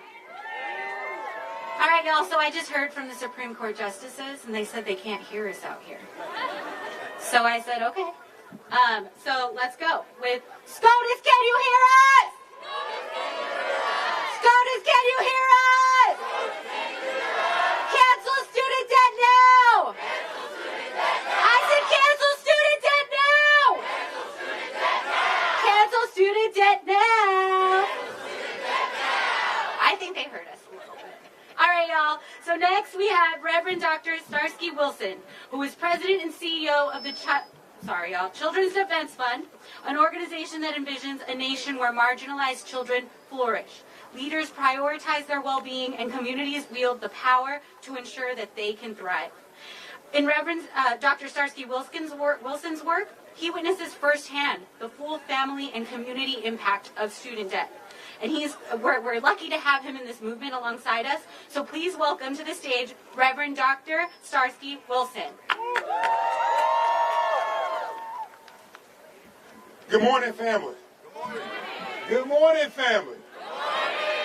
My name is Starsky Wilson. I am excited to be here with all of you to feel the energy coming from students, from families across the country who understand that canceling student debt now is both, it is absolutely necessary, it is legal, and it is morally just to do right now.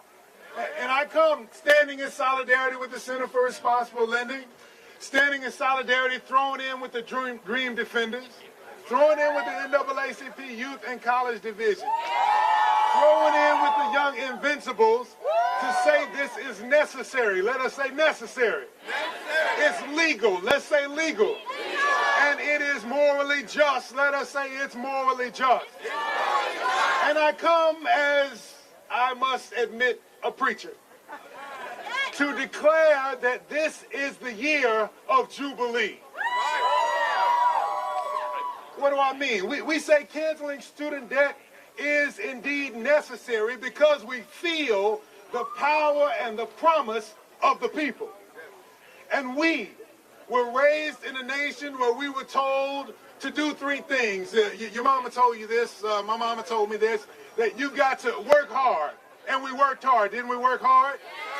We were told to defer gratification. Didn't we put off some things until later? And then we were told to get an education.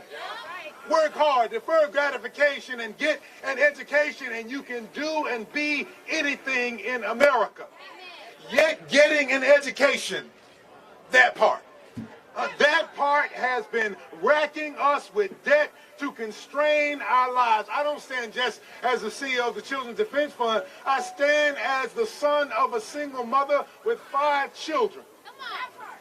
The only one of the 5 to be able to make it through school. It took me 5 years to make it through undergrad. I'm not as smart as some of you are. Or maybe it took me longer because I worked overnight at a Shell gas station in New Orleans, Louisiana, to be able to pay the bills to go to school the next day. Maybe it took me a little bit longer because I had to work study while also trying to contribute to student activities and government in order to keep the grades. Maybe it took me a little longer because I had to send a few dollars home to make sure that my younger siblings were trying to make it. And in order to do all of that, I racked myself with student loans. And I stand here because access to the American dream for me and the last 20 years of making payments for me is not something that I want for my 4 children. So canceling student loan debt now is necessary because access to the American dream for my 7-year-old daughter should not be caught up in her racking herself with debt for another generation. Canceling student loan debt is necessary. I know that by looking at it and feeling the power of the people, but it's legal when I understand the backdrop of this building.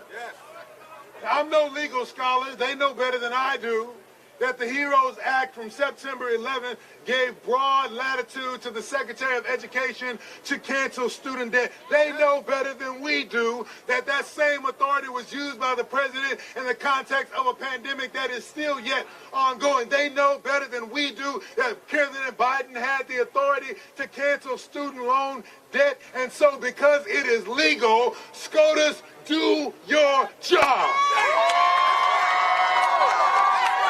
Tell the nation that canceling student loan debt was legal, is legal, has been necessary, and for all of our friends who find themselves hanging out on one side of the aisle and reading the Bible very closely. I feel the power of the people around me. I know the responsibility of the building behind me. But for years, the Children's Defense Fund has had a little office in this United Methodist building next door. We have had an office there because it represents a moral check on the legal system. And as a preacher coming to declare the year of Jubilee, I have to remind all of those friends of the courts, friends of the church, those who love to thump Bibles, that there is something in that Bible that calls us to owe no man nothing but to love him. And the God that I serve, now it's different than the God that some of these people serve, but the God that I serve would not call me not to owe anybody anything and then constrain me in a legal system where I have to carry debt. And so this same God that I'm sorry, I wasn't supposed to say that. This same God that Christian nationalists, I'm sorry, I wasn't supposed to say that. This same God that conservatives like to claim also called for a year of Jubilee, where every 7 years, because of the unjust nature of debt, because it causes inequity and imbalances in relationship, because it causes some people to believe that they're better than others, because it causes oppression, stress, and trauma upon some people, every 7 years, all debts are to be forgiven. All debts are to be canceled. All debts are to be relieved. And the pressure upon the people is to be released. And so what we came here to declare, for those people who only hear the argument of the American dream, is that if that dream is to be fulfilled in a new generation, then canceling student debt when? Now. Is necessary. If we will fulfill our obligations to the people, then canceling student debt when? Now. Is legal. As we stand here, and if you actually believe that there is more authority in this world, and you believe that there is justice for all people, then canceling student debt when is the morally just thing to do. Let us cancel student debt because it is necessary, because it is legal, and because it is morally right, and then we will fulfill our obligation to the next generation of Americans, and even more importantly, to my 7-year-old daughter. God bless you.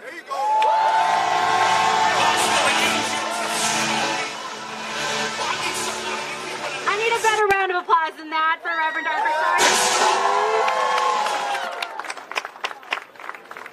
That was incredible. That was incredible.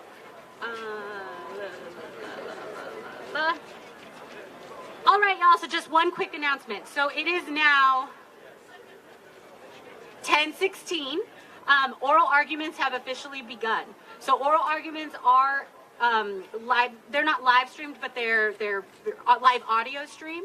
And so we have secured a location at the Lutheran Church around the corner. It is on 222 East Capitol Street Northeast, right around the corner here, for anybody who wants to listen to the oral arguments on the audio live stream. So just know that that is available to y'all. So just one quick announcement there. And so before we get into our next speaking block, I just wanted to introduce someone very special. She has been my partner in all things planning this beautiful rally. She is a phenomenal human. Her name is Satra Taylor. She's our Director of Higher Ed and Workforce Policy for Young Invincibles. So let's give it up for Satra Taylor, who's going to be introducing our next round of speakers.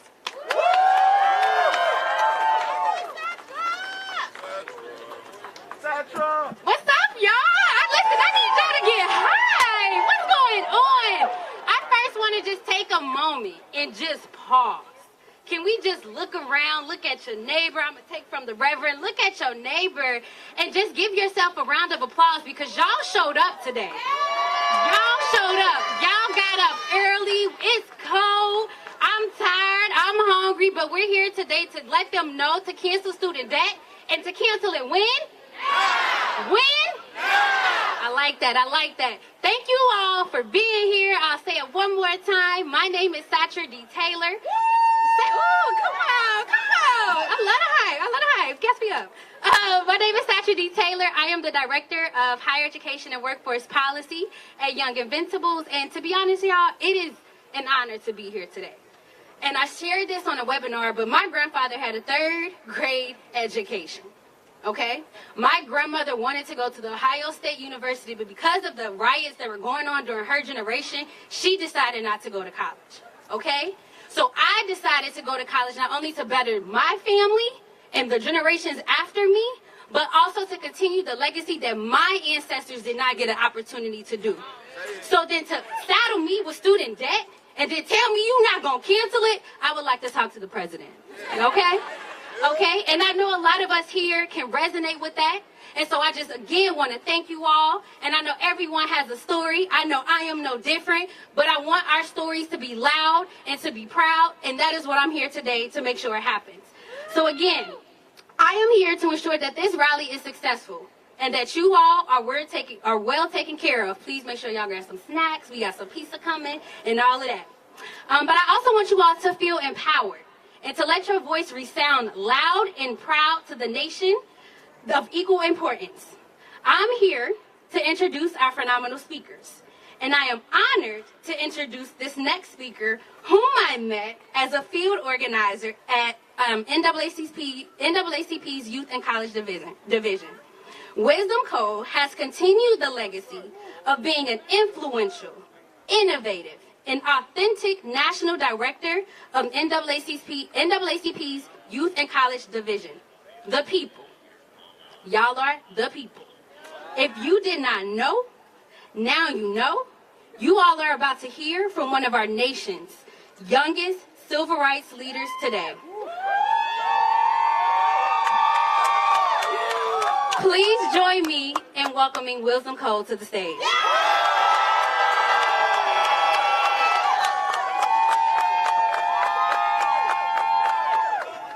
What's happening, people? How y'all feeling? How y'all feeling? Look, right here. You know, there's something we do in the NAACP. When I say fired up, say ready to work. Fired up! Ready to work! Fired up! Ready to work! Fired up! Ready to work! Yo, it's so great to be here with y'all on the last day of Black History Month, even though we know Black history is American history, and we celebrate it all year round, 365. And the fact that we can see so many amazing, young, beautiful Black faces here in this crowd, so many amazing young people, young organizers who've been doing this work for quite some time. Give it up for yourselves. Coming in from across the country, busing overnight, sleeping out here on the steps. Y'all are really down for this movement. Okay? Look, the representation we see here today is not only proof of the power of organizing, but it's the proof that student debt is an intergenerational issue. While we're here today to ensure the recent graduates, current students, and future generations do not have to carry the burden of student debt, we're also here for our teachers, for our parents, and even our grandparents who've carried and somewhat even continue to carry that burden. The fact of the matter is, this is a generation of educated, talented, and hardworking Black people who've been instrumental in the progress of our nation and are still being held back by student loans. The fact of the matter is, student debt has held us back for way too long. But the NAACP knows this. We know that there cannot be racial equity without economic equality. We know that Black borrowers hold an average of $25,000 more in student debt than non-Black graduates. As we understand that, as with this issue, Black women take on the most substantial burden with an average of more than $41,000 in student debt. $41,000 in student debt. That don't sound equitable to me, y'all. We know that education is supposed to be the key to our financial freedom, not the barrier. But here, we stand on that today, saddled with an unbearable burden. That's why the NAACP believes in addressing the student debt crisis is essential to closing the racial wealth gap. That's why for over the last 10 years, young people have been coming to DC to fight and to demand that student debt cancellation happen today, right? 10 years ago, many of the organizers who are hidden here in this crowd came here to say cancel student debt, and excuse my language, they said, y'all crazy. What? Cancel student debt? Now today, we see some of our most prevalent leaders tweet out, today is a great day to cancel student debt. Yes. And we've seen progress. We've won. We've pushed for progress. We've made sure that we are tackling it at its root. But this is a global issue. Let me be clear. The fight didn't begin with the Biden administration, but over the past 3 years, we have been working. We've traveled across the 50 states. We've talked in the streets. We've held up the signs. We've shown up at the ballot box in our community, and we've advocated for the rights across the streets of the halls of Congress, and we've even had meetings down the street at the White House. We've shown up and done our part to make sure that those with powers, to make sure student debt cancellation is a reality under the gravity of this issue. This isn't about politics. This is about people. Come on. The American people. That's right. So today, as we stand here on the steps of the Supreme Court, we ask the 9 justices, why not cancel student debt? You know, every time I do these interviews, they like to ask me, oh, what if they think it's unfair? Oh, what if they say that it's not legal? Let me tell you what's unfair. the fact that the cost of education has significantly increased just over the last decade, right? The fact that young people have to sleep in their cars, have to go homeless, have to go without food just to make it to college. And some of them don't even graduate and still have that student debt. So today we're asking the 435 members of Congress, we're asking our 9 justices to do something about it. If we can provide bailouts and tax breaks for some of the richest corporations in the world, why can't we do the same for consumers who are keeping our economy running? If we can provide $9.5 billion in bailout to ExxonMobil in the middle of a pandemic, why can't we cancel $20,000 in student loans for C.M. Bay Bradley, who took it out in 1988, but is still paying it off today as she's 67 years old? If year after year, we can allow the corporations to effectively avoid the tax liability, why can't we provide the relief for those who are barely scraping by? We ask the leaders from the state who are here, who are challenging this program, why not provide the millions of people across the home states with relief that they are in dire need of? Student debt cancellation is an investment in our country's future. And I speak to the 9 justices, the 435 members of Congress, and President Biden when I say, failure is not an option. Right now, the economic mobility of over 40 million people lies in the hands of our nation's highest court. We are here today, and we'll be back on Decision Day. While it's our hope that the Supreme Court lives up to its title, following the Constitution and upholding the student loan forgiveness program, we're prepared to continue this fight.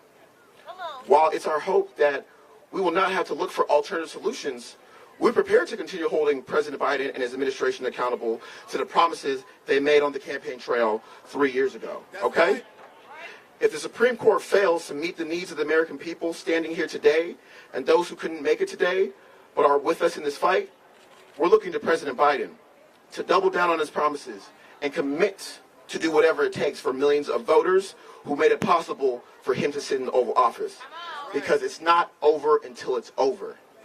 It's not over until it's over. So say it with me. We're going to be debt-free in 2023.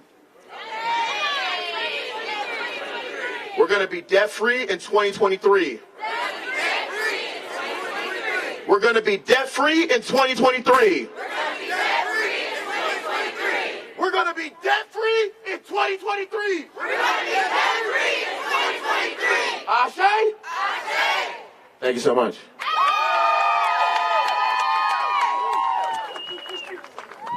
Thank you, thank you, thank you, Wisdom. Next, we'll hear from Juan Romero Sarmiento. Sorry, Juan.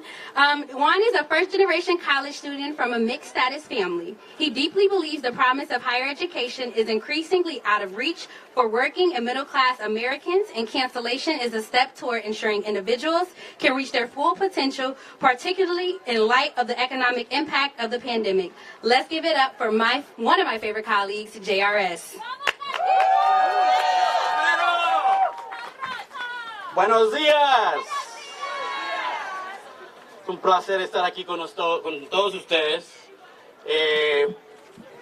Primeramente quiero reconocer el honor de encontrarme aquí lado a lado todos ustedes ante el Tribunal de los Estados Unidos y hacerlo en español. Me llamo Juan Ramiro Sarmiento, vocero nacional de Young Invincibles. Soy el hijo de migrantes y uno de los 44 millones de prestatarios en este país. Hoy estamos aquí para proteger la dura victoria que ha sido el programa de cancelación de deuda estudiantil.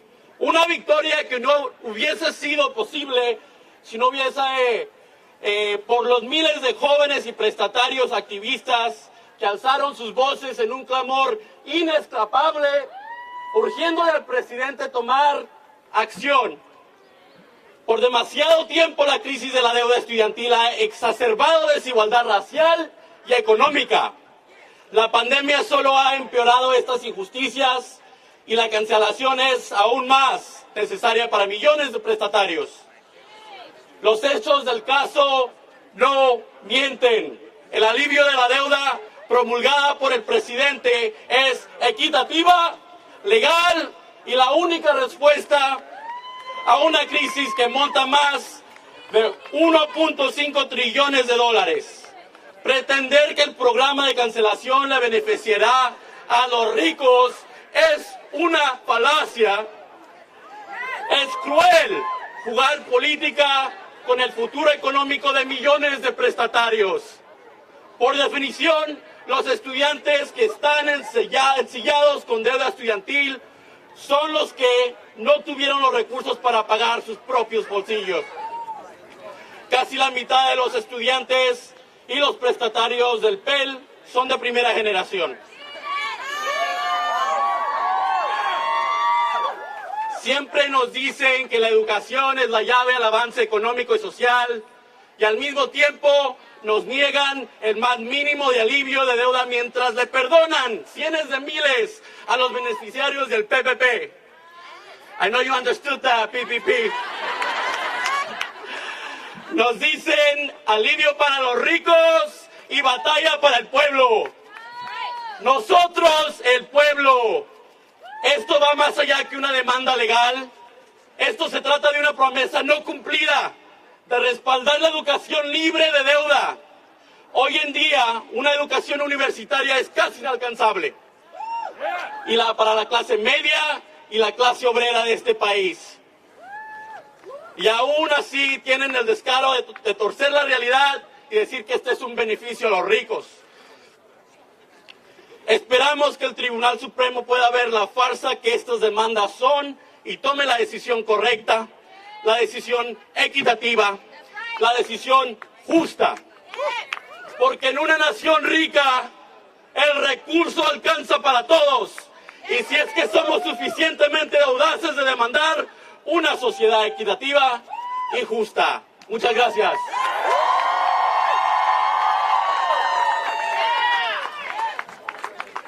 All right, y'all. It is an honor to introduce this next speaker. They do not need an introduction.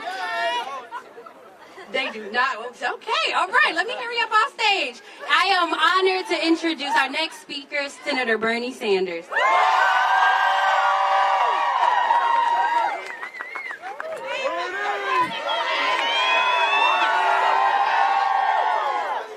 Today, we have a pretty simple message for this reactionary Supreme Court.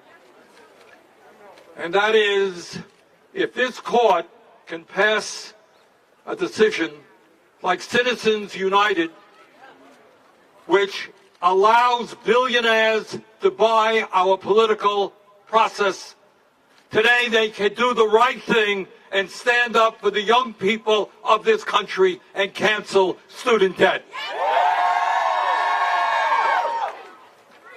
The reality is, and I say this with no joy in my heart, that the younger generation in America today, despite huge increases in worker productivity, despite the fact that we are the richest country in the history of the world, your generation will have, if we don't change it, a lower standard of living than your parents, and we intend to change that. Everybody knows that if this country is going to maintain its economic position in the world, we need the best educated workforce in the entire planet. We need you guys to go out and be the doctors and the nurses and the scientists and the teachers that we desperately need. Long-term or not so long-term, in this wealthy country, we should understand that education from child care to graduate school is a human right. It should be free to all. And our fight right now is at least to make public colleges and universities tuition free. Right now in America, we have 45 million Americans, young people, drowning in student debt. And I have talked to people all over this country who literally delay having a family, can't have any kids, they can't afford a car, they can't afford to have a middle-class life because they're drowning in their student debt. In America, you should not have to face financial ruin because you want a damn education. So I am delighted to see all of us here, black and white and Latino, Native American, Asian American. You are the future of America. And I am confident that not just here, but all across this country, you're going to stand up and fight for economic justice and racial justice and environmental justice and social justice. And when we all stand together, when we tell Congress and the Supreme Court that our government and our economy belong to all of us, not just the 1%, there is nothing that will stop us. So today we say to the Supreme Court, listen to the needs of millions of struggling people, people who want a middle-class life but are buried in debt.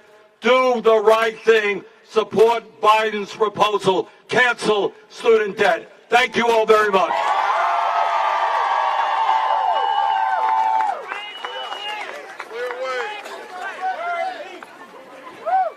We had a celebrity out here. My goodness. Please give it up for Senator Bernie Sanders one more time, y'all. Thank you so much for your unwavering support.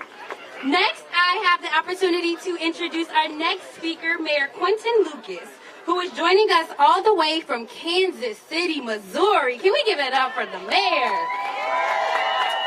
Where state politicians, y'all, are actively leading the charge against debt relief for millions of borrowers, including the residents that he serves. Mayor Q is a former student loan borrower himself and has been at the forefront of the fight to cancel student debt because he sees firsthand the economic toll it takes on our communities. Let's give it up for Mayor Q. All right, y'all. How y'all doing? Are y'all feeling a little cold?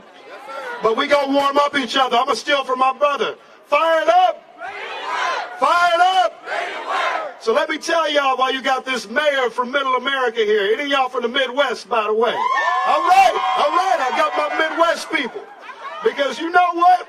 We got to make sure we keep fighting. I grew up the son of a student loan borrower. My mom borrowed to get through community college. We struggled. She had to pay off debt. We knew homelessness. And the whole time I was coming up, they just told me and my family, you need to just work a little harder. Get your education. Get your credentials. But what do they tell you after you all done? We ain't worried about you. Carry your debt, not let you get the opportunities that you deserve. And in my city, hard-working families every day are trying to build businesses, build careers. And what do they run into? Staggering debt that holds them back. But guess who doesn't get held back? And we said this before. Y'all remember when we bailed out all the banks for a few $1 billion? Do y'all remember when we were spending $1 trillion to bail out oil companies, to bail out war profiteers, to bail out creditors, everybody who was taking advantage of the people? But here's our chance to stand up for the people. We have one very simple request, and don't feel embarrassed about it. We need to tell the Supreme Court, we need to tell Congress, and we need to make sure we remind our president that canceling student debt is what is important, what is equitable, and what is right for America. One other thing that I'm going to say, and I promise I'll get out your way, is this. I talk to people all the time, and they say, it's unfair. Let me tell you what is unfair in the world. People getting paid less for the same work, particularly black women in our country. What is unfair? Young people not having access to adequate housing. People getting held out in the economy. What is fair is making sure that we take care of the people. I graduated from school with a whole bunch of debt. Let me tell you this. I want to cancel student debt more than anybody. I know the struggle, I know the work, and I know more than anything, we need to give you an opportunity to build your life up, open businesses, hire black and brown people, make sure that we are paid adequately and fairly, and more than anything, that we have a country that works for us, not against us. So y'all have warmed me up today. I am fired up. And I'm fired up, and I'm ready to do what? Fired up? Fired up? Let's go cancel student debt. Thank y'all so much.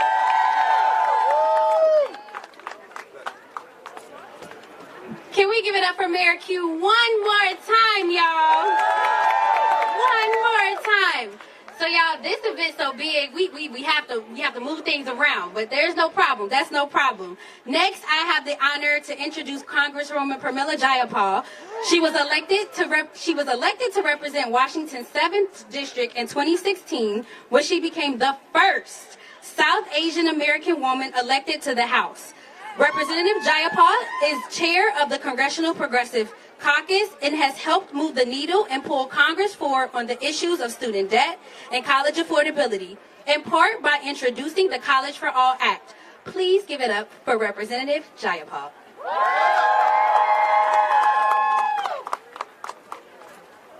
Good morning. Good morning.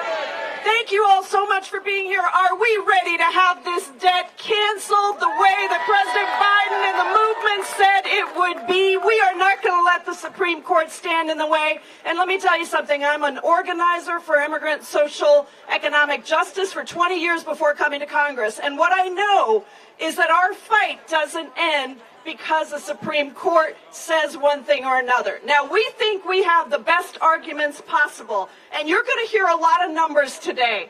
But I want to talk about people.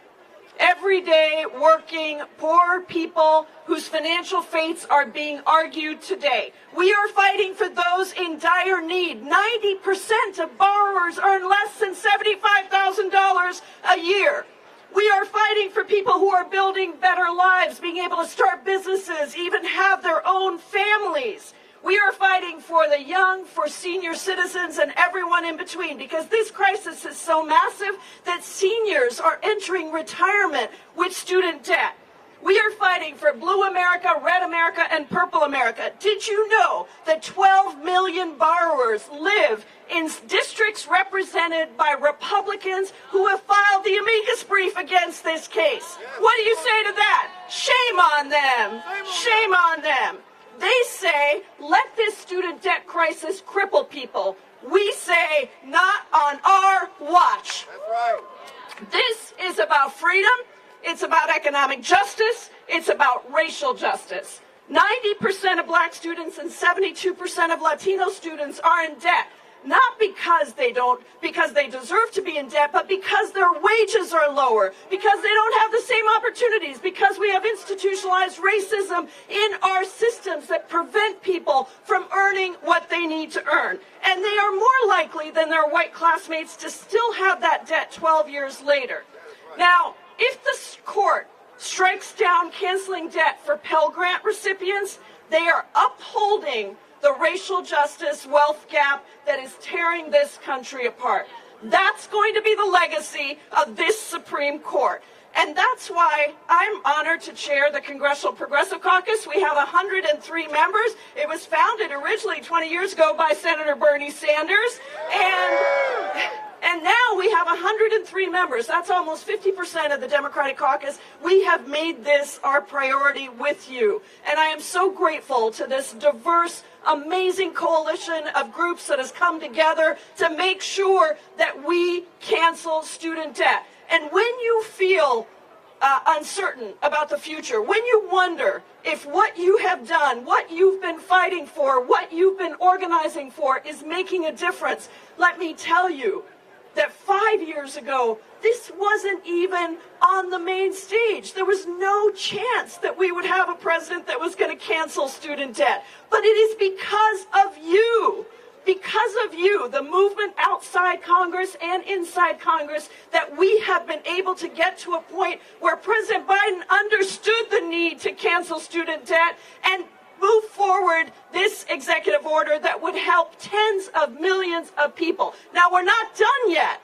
but I want you to think about the consequence of your organizing and to be sure that you know how important it is that we continue to fight for this. The very last thing I want to say is the Republicans are saying that they don't want this debt canceled, that somehow it's a handout. Well, let me tell you this. There are Republicans who have individually had over $1 million, over $2 million, over $3 million in government PPP loans. So how hypocritical is that? They're fine with canceling their loans, but they don't want working people and poor people and black and brown and indigenous people to have student debt canceled, which is something that we do to invest in our young people. So let me just say, this is about justice. Say it back to me. This is about justice. This is about freedom. This is about economic security.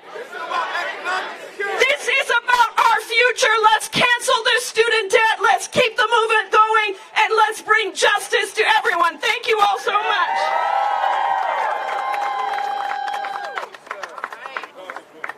All right.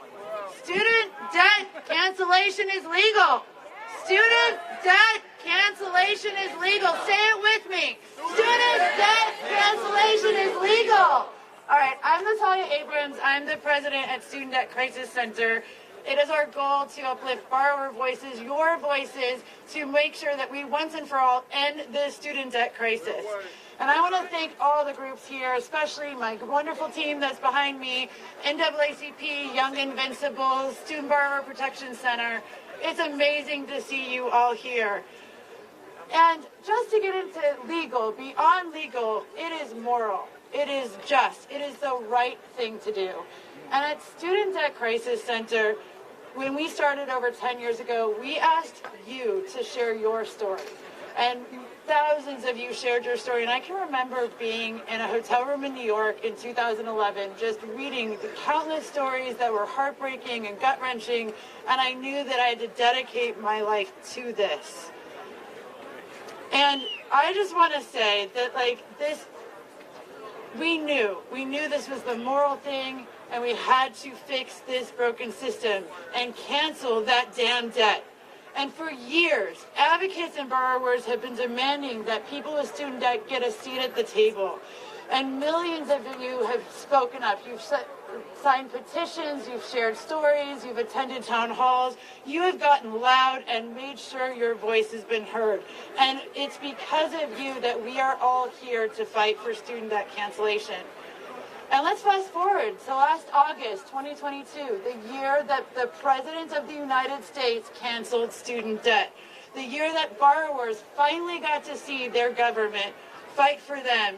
But now, because of partisan influences, we are here at SCOTUS, and we shouldn't have to be here. And yet again, we are seeing dreams deferred and the President's plan on hold. And the biggest difference between when I started and today is how many leaders and advocates and borrowers are on our side. The President of the United States is on our side. Right now behind me, the Department of Justice is fighting for you all, is fighting for borrowers. I never would have expected that a decade ago. 40 million people, 40 million will benefit from this plan. People from big cities, from rural communities, young and old, black and brown, will benefit from this plan. And it shouldn't be held up. Let's be clear. All Americans will benefit from student debt cancellation. It should have been done. This should be over. Borrowers should have already received their debt cancellation. But alas, we're here in front of the Supreme Court because winning is not always linear. And for those borrowers who are concerned, scared, and frankly just sick of it all, I say look around. Look at all these people here. You are supported. You are supported by lawmakers, by advocates, and most importantly, by your fellow student loan borrower. We are here because of you, and we will never stop fighting until we cancel all student debt. And now, it's just such a huge honor to introduce our next speaker, who really needs no introduction. And it's because of our next speaker that we have gotten here. She was one of the first people that I met a decade ago. She has been on the front lines for over 10 years. And I just want to say how amazing it is for me to introduce Senator Elizabeth Warren. And it's because... Yes, and it's because of her. She's always showed up. She's always had the perseverance. She never gives up. And with that, Senator Warren, yes. Thank you. Good morning. Thank you, Natalia. I am fired up. Are you fired up? All right. I am fired up because I am fired up to defend student loan debt cancellation for more than 40 million Americans. I am fired up to tell the United States Supreme Court to follow the law and get out of the way so we can cancel this debt. We are here today because millions of working families are being crushed by student loan debt. We are here today because we are sick and tired of Republicans blocking relief to the most vulnerable Americans. And we are here today, and let me be very clear about this, we are here today because President Biden has the legal authority to cancel student loan debt. In fact, let me say that one more time and make them hear it inside. President Biden has the legal authority to cancel student loan debt. Now, you know how I know that? Well, I know it partly because I've actually read the HEROES Act that authorizes the president to take this action. Law. But I also know it because it is exactly what Donald Trump did. He canceled billions of dollars of interest payments that were coming due. He canceled them for poor people and for middle class people, but most definitely for rich people. And not one Republican, not one, raised an objection. He canceled for rich people, and not one court raised a single question about his legal authority to do that. It is time for the Supreme Court to stop playing politics and just apply the law and let us cancel this debt. Now, in the last few weeks, we've heard from families all across this country who are struggling with debt. And I want to say a very special thank you to people who have their own debt who've shown up to raise their voices for millions of people across this country that we don't usually hear from. We hear from people now who borrowed money when they were in school 5 years ago, 15 years ago, 25 years ago. They've made payments and payments and payments, and today they owe more money than they originally borrowed. That's not right, and that is why we are in this fight. We've heard from the people who are paying and paying and paying, and they've done the numbers. They believe that they will be paying student loan debt until they die. That is not right, and that is why we are in this fight.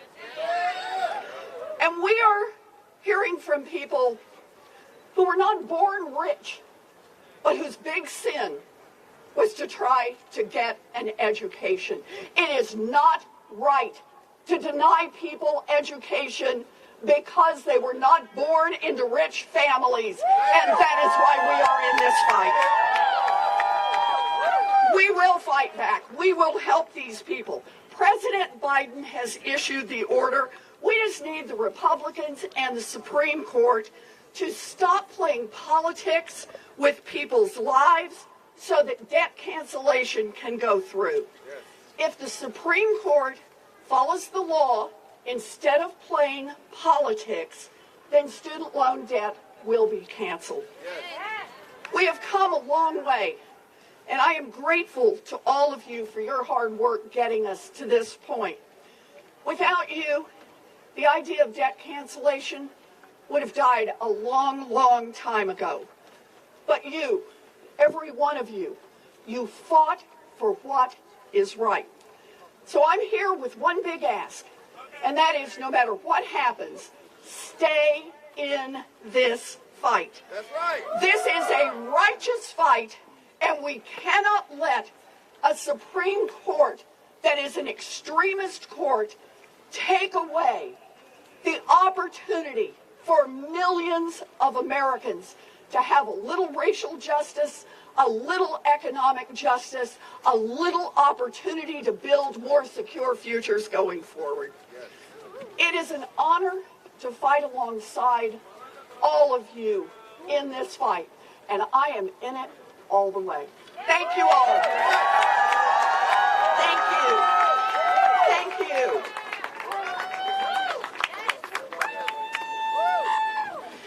Fired up? Ready to work. Fired up? Ready to work. Fired up? Ready to work. My name is Amari Fenoy, National Trainings and Programs Manager for the NAACP. I'm here to introduce Miss Ashley Sharpton. She is an activist, community organizer, entertainment and media entrepreneur, social media manager, the youngest daughter of Reverend Al Sharpton and Dr. Kathy Jordan Sharpton. I'll introduce to you Miss Ashley Sharpton. No justice? No peace. No justice? No peace. No justice? No peace. No justice? No peace. What do we want? Justice. What do we want? Debt relief. What do we want? Debt relief. What do we want? Debt relief. When do we want it? Now. When do we want it? Now. What do we want? Debt relief. What do we want? Debt relief. When do we want it? Now. When do we want it? Now. My name is Ashley Sharpton, as you just heard. I'm here representing the National Action Network, which was founded by my father, Reverend Al Sharpton, in 1991. I bring greetings from Reverend Al Sharpton, and I bring greetings from New York City. Yes, we have a D.C. chapter, so no, we did not have to show up today from New York City. But we wanted to it was important to us to be here to make this statement. Yes, we've been all over the globe. Just in this year, 2023 alone, fighting against police reform, fighting for police reform, fighting against police brutality, fighting in the name of Tyree Nichols, fighting to protect Black history. In Black History Month, it's a shame that the hashtag is going around that Black history is American history. It's shameful. But all of those issues are just as important as student debt relief.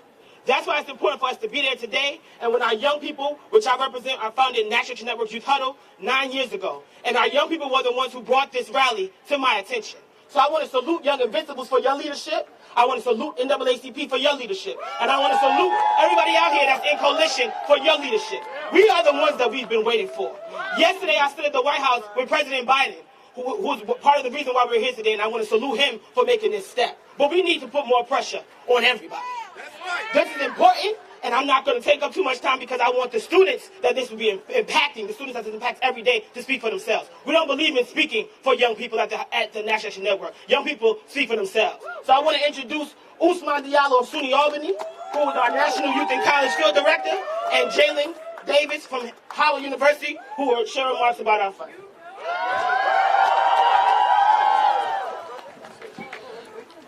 How are y'all? New York in the building? I said, is New York in the building? No justice? No peace. No justice? No peace. Good morning, students, organizers, parents, and fellow comrades. My name is Usman Diallo. I'm a political science major at SUNY Albany and a proud representative of National Action Network. I currently serve as the National Youth and College Field Director. Some may look and say, why did he start off with no justice, no peace? And to them, I'll tell them that student loan debt is also a civil rights crisis. That's right. I'll tell them that student loan debt is a civil rights crisis. We are failing to acknowledge. Second, it is because student loan debt is an issue that affects not just students, but parents, grandparents, and to that we say shame. Shame. Shame. The majority of people burdened by it is Black and brown people, and this was not done by accident. This was done through legislation. This was done through them taking us in practices that we belong in. Many of us, we are the first in our family to pursue higher education. To me, my family don't know what a FAFSA is. They don't know what a Common App is. They don't know what student debt is because they came here to achieve the American dream. So we thought we did that through higher education. But I didn't know higher education means lower wages. I didn't know that higher education means higher student loan debt. We get increased, they increase our tuition and our bills, but they decrease what we get paid. They increase the burdens that's on students, but they don't help alleviate that. And to that we say to these Supreme Court justices, it is time to do what's right. It is time to not just stand on politics, but to stand on what you believe in. The issue today is whether President Biden has a legal right to cancel student debt under the HEROES Act. And to that we say yes. But there's people out there that believe a national crisis didn't happen. They believe that COVID was fake news. So how can we reason with them? How can we turn the Supreme Court into the People's Court?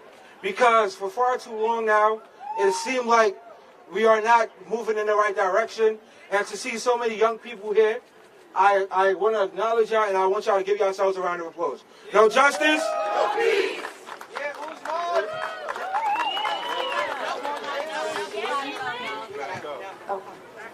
Back up. Fired up? Fired up? So I want to bring forth Representative Omar.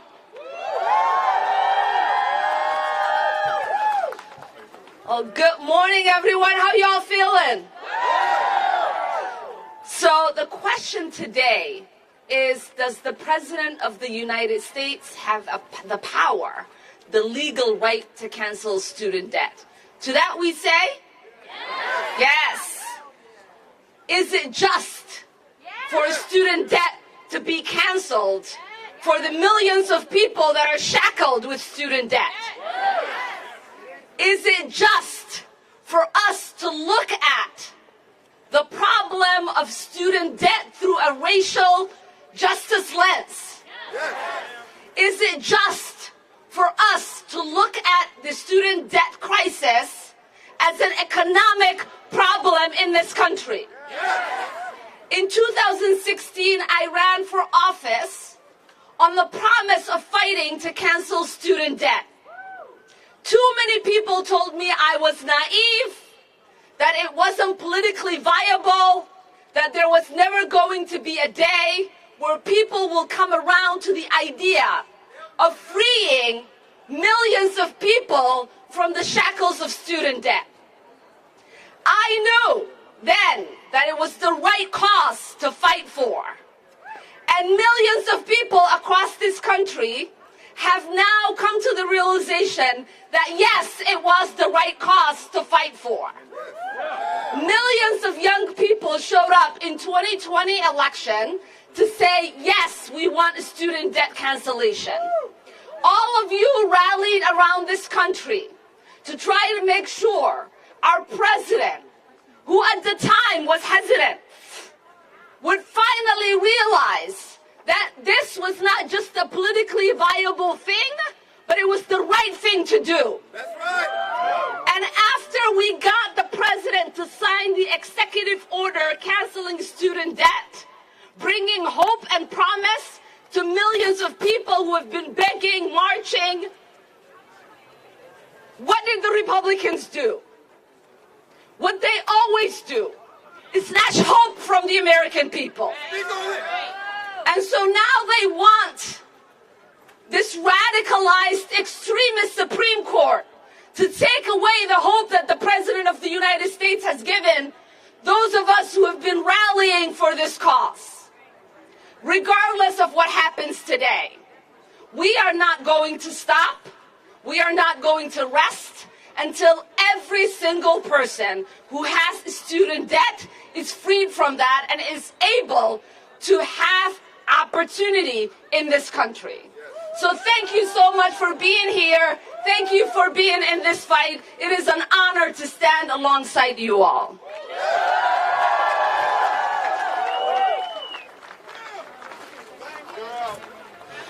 All right, here we go again. Fired up! Oh, that was quiet. Fired up! Fired up! So I have the esteemed honor to bring forth Representative Cori Bush, who is actually a representative in St. Louis, Missouri, where I was actually on the ground with her in 2017 during the death of Mike Brown. So I thank you so much for the work that you do for our community. And once again, Ms. Cori Bush.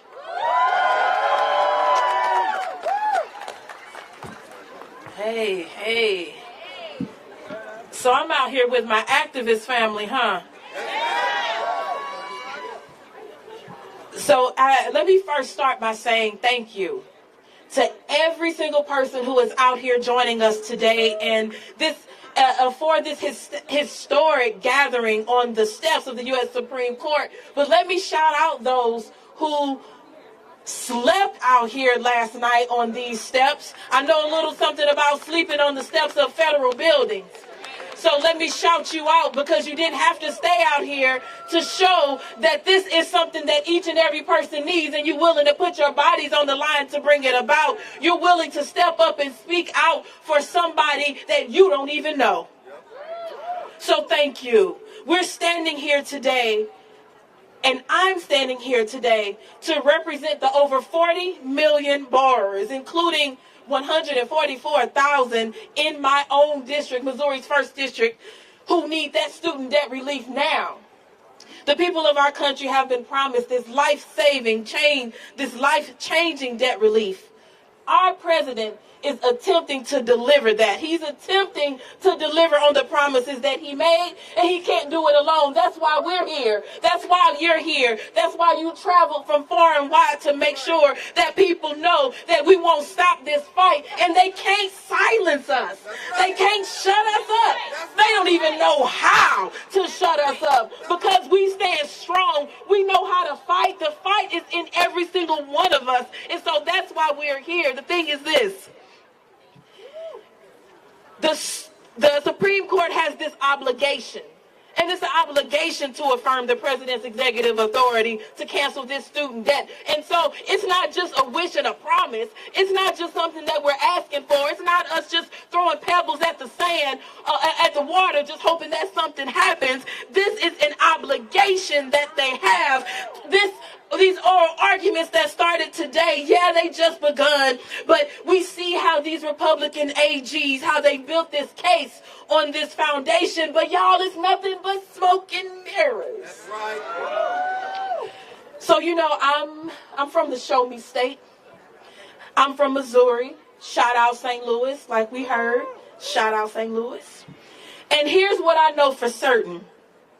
The Higher Education Loan Authority of the state of Missouri, otherwise known as MoveOn, does not provide revenue to the state of Missouri. The states are claiming financial injury. It may occur if student debt relief is enacted. But this is the question. What about the financial hardship that borrowers definitely face if those payments resume without any relief? Why don't we have lawmakers who care enough? What about SCOTUS? Why can't we get Supreme Court justices who see this and care? Well, that's why we're here. So for some people, and we're here speaking up for those folks, not knowing if you have to pay a $500 payment coming up in June, it also means not knowing if you'll be able to pay your rent, if you'll be able to put food on the table, if you'll be able to pay your child care. It means not knowing if you can get the clothes needed. It is harmful to our communities, and so we speak up and we say enough is enough, and not today. So let me ask you, and I need to hear your response. Are the profits of a student loan servicer more important than the people's lives? No. Is state tax revenue, which is what they're claiming, is it more important than people staying housed and fed? No. Should a far-right Supreme Court stop over 40 million borrowers from receiving student debt relief? No. I agree. It ain't right. Biden's student debt relief, his student debt relief plan, it takes significant steps to reducing the racial wealth gap. And I'm going to address that. We know that black borrowers, specifically black women, carry the heaviest student debt burden. We know that black women already struggle with wage discrimination. We earn on average 58 cents for every dollar a white man earns. That ain't right. Historically low pay combined with high rates of student debt relief means financial devastation for Black and brown borrowers, and we see it every day, and they say that's okay, but that ain't right. So I'd like to share for a moment, and I'm about to wrap up, but you brought a preacher and a politician to the mic. So I'd like to take a moment to share a little bit of my own personal story, particularly my story with MoHELA and other loan providers. After attending nursing school, I was saddled with tens of thousands of dollars of student loan debt. As a nurse and a single mother, raising 2 children, my paycheck, it barely covered my monthly expenses before my loans were taken out. I struggled to put food on the table. I risked eviction every single month. So a multi-million-dollar corporation, this student loan servicer, multi-million-dollar student loan servicer, let me say that, including MoHELA themselves, could make an extra few $100s out of my paycheck a month.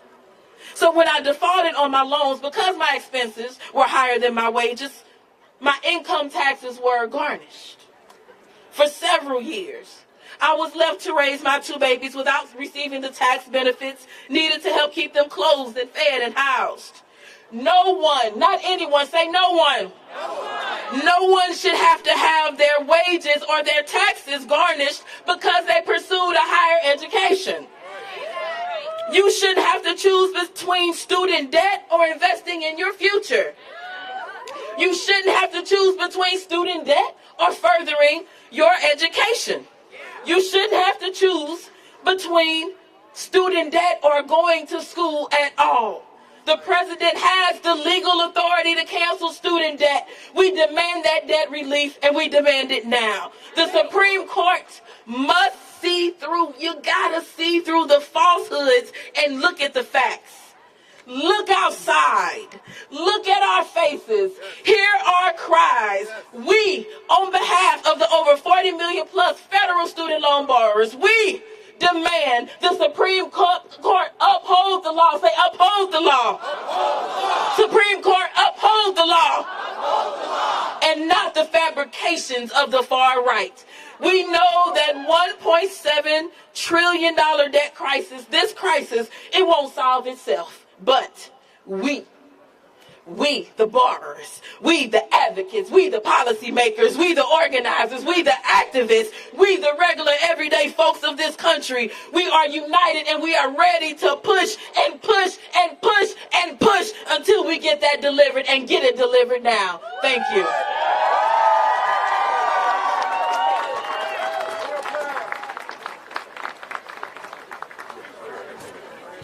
So again, everyone, my name is Amari Fenoy, Training and Program Manager for the NAACP. I'm here now to introduce Ms. Rhonda Epting, who is the Executive Director of MoveOn.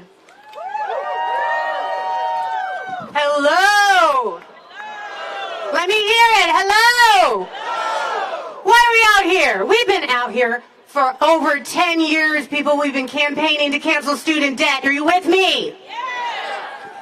I'm Rhonda Epting. I'm the Executive Director of MoveOn, and all y'all have got us to this point. And millions of folks out there in this country, millions of MoveOn members have got us to this point. We have come so far, and we are not stopping anytime soon, are we? That's right. I'm here representing the millions of MoveOn members to say, first of all, thank you to this president for hearing the call of tens of millions of working people who sent him to the White House and demanded that he cancel student debt. Thank you, Mr. President, for using the full power of your office to deliver for people, to restore hopes of economic mobility to millions. Thank you, Mr. President, for taking on outrageous, unjust, unfair student loan debt in this country. But who made him do that? Who made him do that? He didn't come here to do that on his own. We did. And the millions of folks, the tens of millions of folks in this country, we elected him. We called on him. And he delivered. But unfortunately, we've got a radical right Supreme Court behind us, and they are standing in our way. And we have one message for them. We will not go quietly. Are we going quietly? That's right. We demand this relief. We deserve this relief. The American people elected this president to deliver. We campaigned and we kept the Senate to deliver. We will not go backwards. We will not go quietly. We will not back down. And those folks are showing us right now. Are we going backwards? Are we going quietly? Are we backing down? One more time so Clarence Thomas can hear you. Are we going backwards? Are we going quietly? Are we backing down? Let me hear it! Welcome these folks up here. Thank you. Before I go, I just want to remind us, these are our wins. These are our fights. We cannot give up. We've been doing this for 10 years. We've got this far, and we're not going anywhere. Thank you.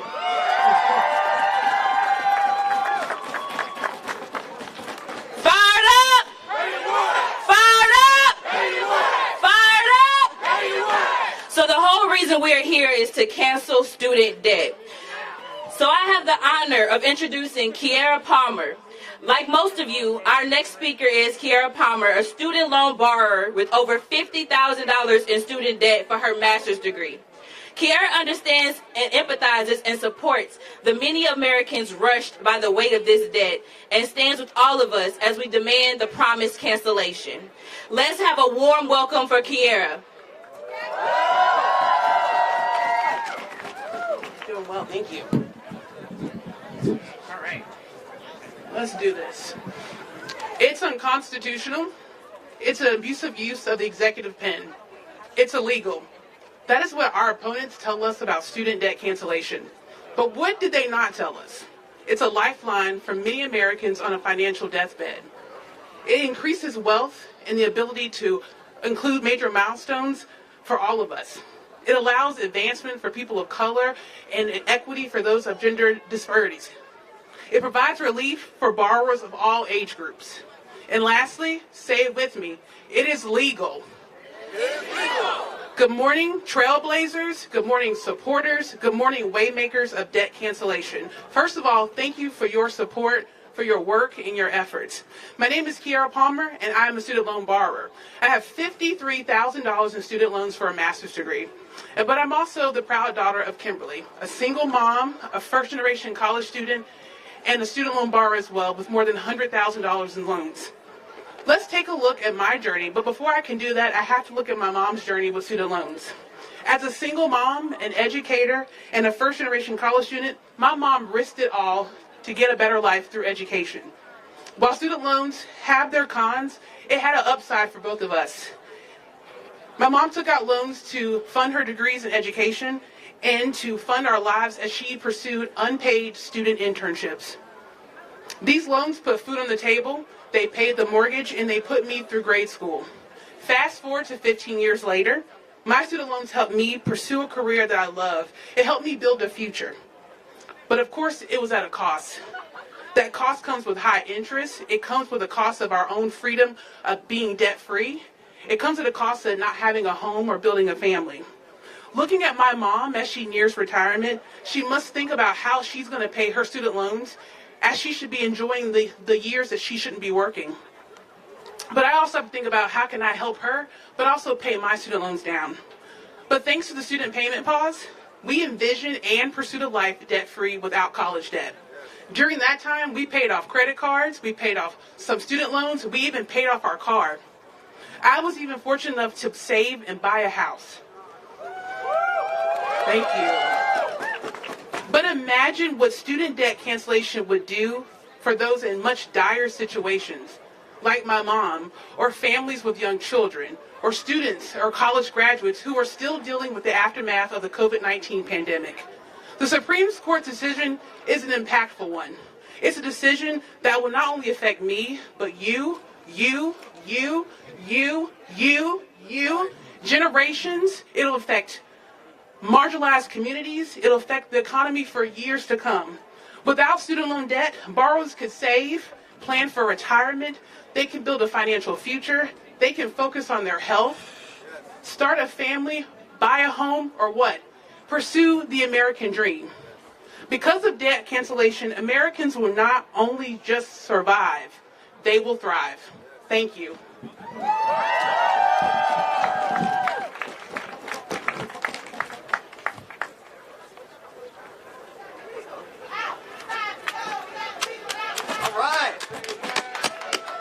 All right, let me hear some noise, guys. I've been here since 6 a.m. My back is killing me. It's cold. So can you help me out? Let's just make some noise for everyone that spoke. Come on, come on, come on. All right, so my job is usually come up here and talk about why we should cancel student debt. I got a bunch of wonderful speakers who are going to come up and do that for me. So today, I'm here to just hype the crowd up, get y'all energized, so make it easy for me, okay? My name is Cody Hunanian. I am the Executive Director of the Student Debt Crisis Center. I'm here because I am an advocate to end student debt, and I'm also a borrower, just like many of you here today. I'm rocking my number right here on my chest because part of us showing up here today is to break the stigma, to not run away from our debt, to own it, and to use it as a source of strength. We are here today because student debt is a crisis. And when there's a crisis, you take action. And the president has taken action, and the only thing that's in our way are the folks in that building right now. That's right. So let's make some noise right now. Let's make sure they hear it. Let's make sure they feel it. And let's make some energy, all right? Now, one more thing before I introduce our first speaker here. I see some folks from Georgia over there. Yeah, Georgia's loud. Got some folks from Ohio over here.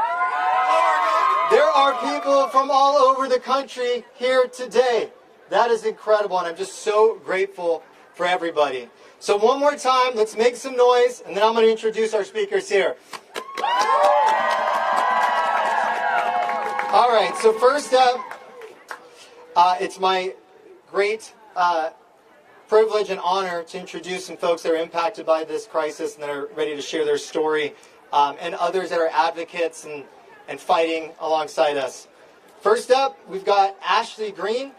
Yeah, give it up for Ashley. Ashley Green is the organizing director for Dream Defenders, based in Florida, and founded in the wake of Trayvon Martin's murder, originally focused on ending the school-to-prison pipeline. Now, they're devoted to advancing policies that create society, a good and safe society and life for all of us. Their time in this movement began when they heard from their own supporters and their own stakeholders that were impacted by debt, and uniquely impacted because they are Black and brown Americans. So with that, let's give a warm welcome for Ashley. When I say cancel, you say student debt. Cancel. Cancel. When I say debt free, you say futures debt free. Debt free. All right now, I'm loving it. Thank y'all so much.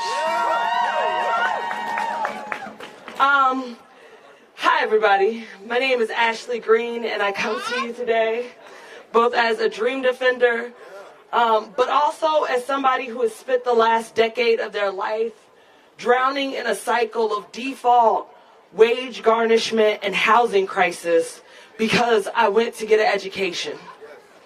And it is an honor to be here with you on the last day of Black History Month. But I want to spend a moment actually talking about our futures. From the moment Black students arrive in elementary school, we are told over and over and over again that the only way we can have a future is to go to college.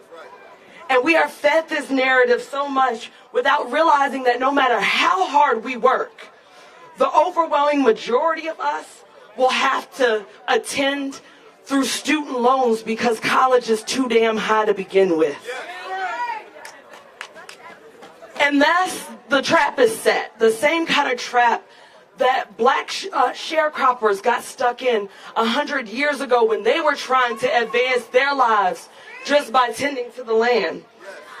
The same kind of trap that keeps us from actually having a future and better lives, that keeps us from being able to make choices for where we work, where we live, and the kind of families that we can have.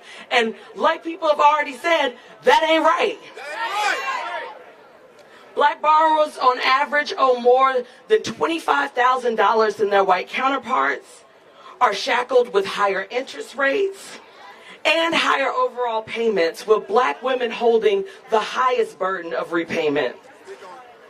We have worked so tirelessly for a future that we still can't get to because of these loans. And we demand that the Supreme Court uphold a legal policy to give us a little bit of relief that we know still ain't enough. We demand an end to the student debt crisis and a free and accessible higher education so that no future generation has to live with the burden of student debt. Student debt relief is legal, necessary, and urgent. And we're going to celebrate when the Supreme Court upholds this relief program. And then Dream Defenders, along with some of the incredible organizations here like the NAACP, Young Invincibles, Student Borrower Protection Center, Student Debt Crisis Center, Debt Collective, and so many more that I couldn't even name. We're going to keep fighting for that debt-free future for all of us. Thank you so much.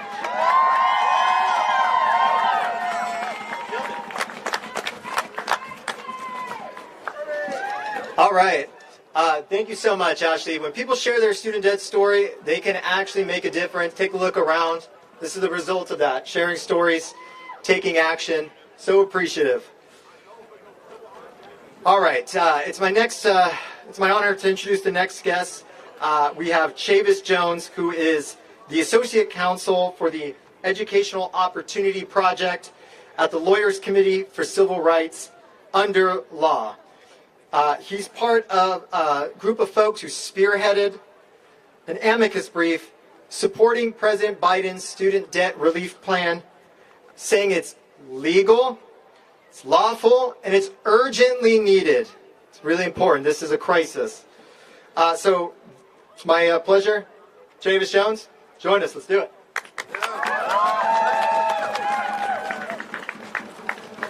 Show me what democracy looks like. Show me what democracy looks like. My name is Chavis Jones. I have the privilege of serving as Associate Counsel at the Lawyers Committee for Civil Rights. It was an organization that was founded at the peak of the Civil Rights Movement. We were working to ensure that the movement not only took place in the streets, but that it was taking places in courtrooms. And John F. Kennedy assembled 244 attorneys in the East Wing of the White House to ensure that this mission would go forth. And 60 years later, we're still doing that work. In January, the Lawyers Committee spearheaded a Friend of the Court brief, along with 21 advocacy organizations, many of whom are out here with us today, to speak about the effects of debt cancellation on Black and brown communities in particular.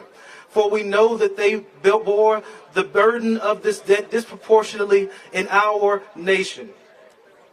The COVID-19 pandemic was an unprecedented health, social, and economic crisis. The Biden-Harris administration's student debt relief plan is an urgently needed, lawful, and moral response to that crisis. Without this relief, millions of borrowers would be pushed to the financial brink when student loan payments restart. Among them are millions of borrowers of color, who we know have been the hardest hit by the pandemic. And yet opponents with politicized and special interests have launched several lawsuits challenging the legality of these amply justified debt relief plans. Most of these lawsuits have been dismissed, but 2 found their way to the Supreme Court of the United States. But let me be clear, the debt relief plan faithfully adheres to the HEROES Act. Specifically, the HEROES Act allows the Secretary to take action in an instance of national emergency. And key civil rights are on the line.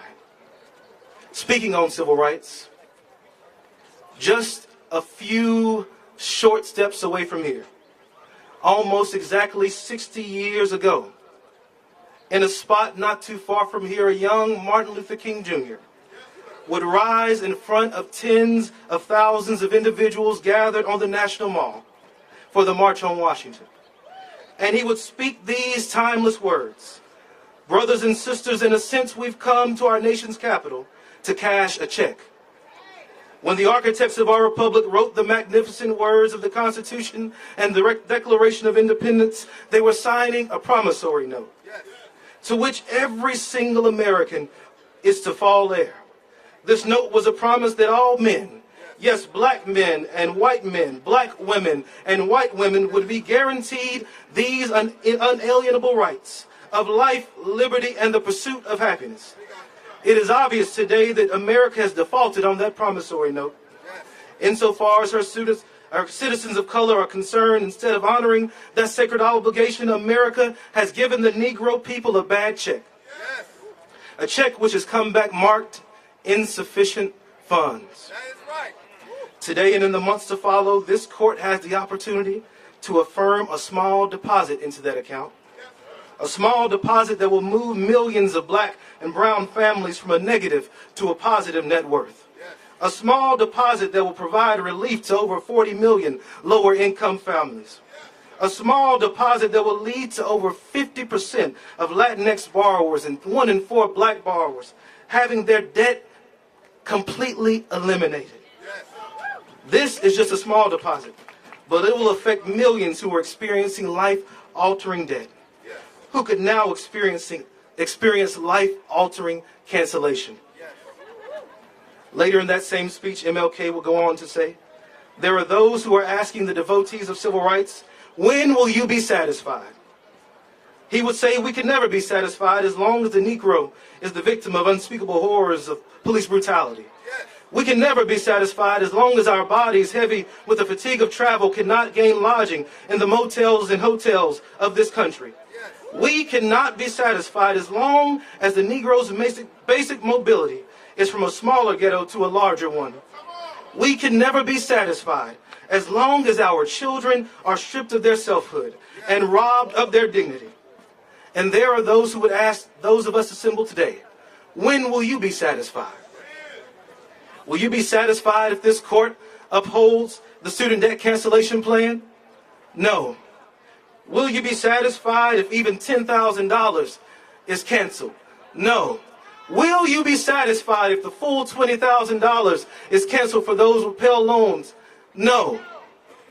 We will not be satisfied until the promise of education is fulfilled for every child, every adult, every person in every community and neighborhood across America can pursue this promise without fearing that they will be shackled with student loan debt for the rest of their days. We will not be satisfied until access to education and financial freedom are fully available to the descendants of enslaved folks who toiled in fields all day, yet illegally sought to teach themselves to read by candlelight during the night, while praying for children and grandchildren who could someday sit in classrooms.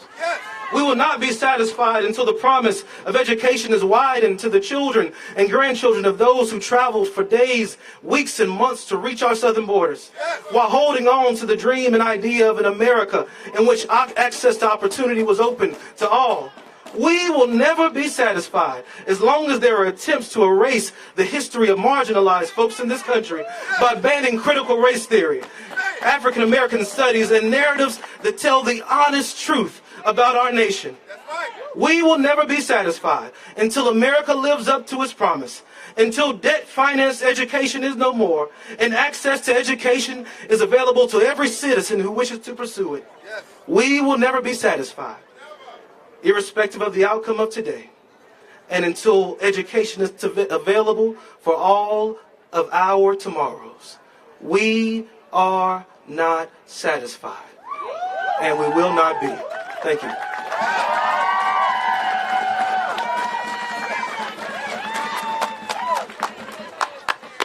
All right, y'all. Anyone notice we're all the way down here on the sidewalk? They got the stairs closed. The doors shut on us. They don't have to listen to us. Let's make some noise real quick. Do it with me, guys. Cancel student debt. Cancel student debt. Cancel student debt. Let them hear it. Cancel student debt. Cancel student debt. Cancel student debt. Hey, there you go. Cancel student debt. Cancel student debt. All right. All right, we've heard. They won't shut up. All right, love it, love it, love it. Okay, we've heard a few folks today say something that's really important. Canceling student debt is a moral issue. Student debt is immoral, and we have someone who has the perfect perspective for this. Up next, we've got Reverend Marvin Silver. Reverend Silver joins us in the fight to cancel student debt because it intersects the lives of many in his parish community.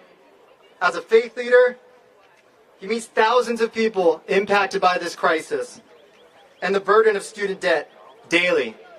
He believes that debt relief is necessary for the economic health of communities, not just in his parish, but across the country.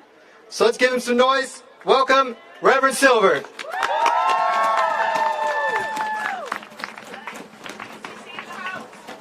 Good morning.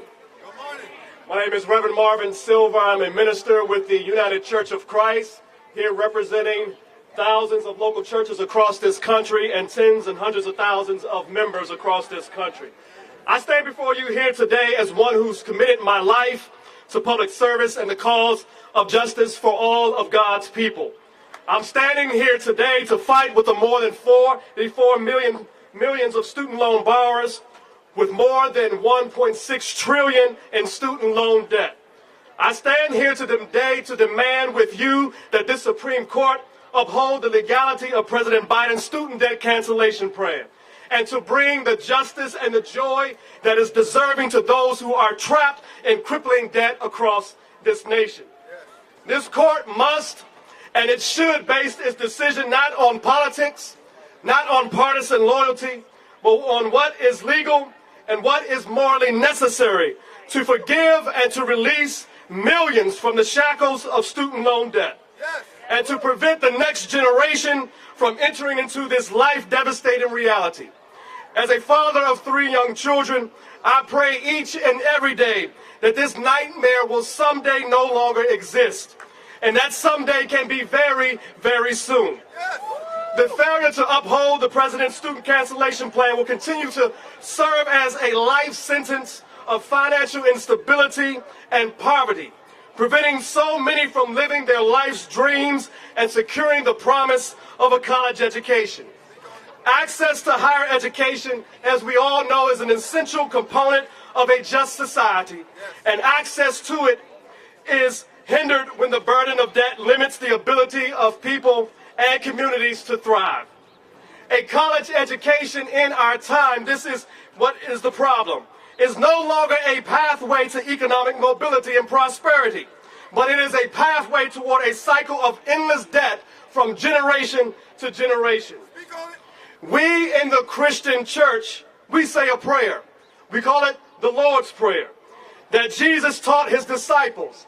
And in that prayer, at a point in that prayer, we pray these words: forgive us our debts. These words are very important today because it's more than just a prayer of nice words from the days of yesterday. These are words from our time, from people crying out and demanding relief, crying out and demanding release, crying out and demanding justice. We hear these cries, we hear these demands, and we see the real impact of student loan debt throughout our churches in the United Church of Christ. Even before this current crisis, many student loan borrowers in our local churches were struggling. And today, 2 in 5 borrowers are in default or are delinquent. And many of those same borrowers are not reducing their principal, even after a decade of repayment. And more than that, student loan debt has become a real problem for those of us who pursue a career in ministry. For many who are pursuing a ministry career, it has required graduate studies resulting in student loan debt. On average now, students who enter seminary with about $20,000 in debt. And those who happen to get a Master's of Divinity degree, they graduate with an average of $54,000 in student loan debt. It is because of this reality that makes it difficult for ministers to make a livable wage. This is a huge problem that must be tackled, and it is taking a spiritual and psychological toll on clergy all across this country. It is at this time, at this moment, because of these harsh realities, that what is needed now is what we call a biblical debt jubilee. What is a jubilee, you may ask? It is relief, a releasing, a fresh start for those from the bondage of debt. It is forgiveness. Jubilee ensures justice for the poor and protects future generations, ensuring that their life's dreams and purpose would not be doomed. Jubilee provides a built-in deterrent against the sins of greed and oppression. It is this biblical principle that is at the heart of Jesus' ministry, and that he declared as part of his earthly ministry to proclaim the year of God's favor. Well, you know what? I believe that year can be right now. And we can make Jubilee possible with our ongoing cries and demands of this court to forgive us our debt. Can you say that with me? Can you raise your voice and shout out loud so they hear us? Forgive us our debts. Forgive us our debts. Forgive us our debts. Forgive us our debts. Thank you.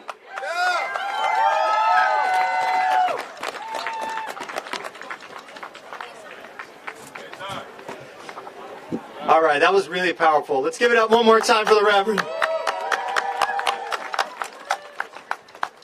All right, well, we got more speakers coming. Before we do that, I just want to make some noise for everyone that's been helping us. We've got translators. We have people with cameras, AV. We got food coming up over here. So let's just give a round of applause for everyone who made this happen.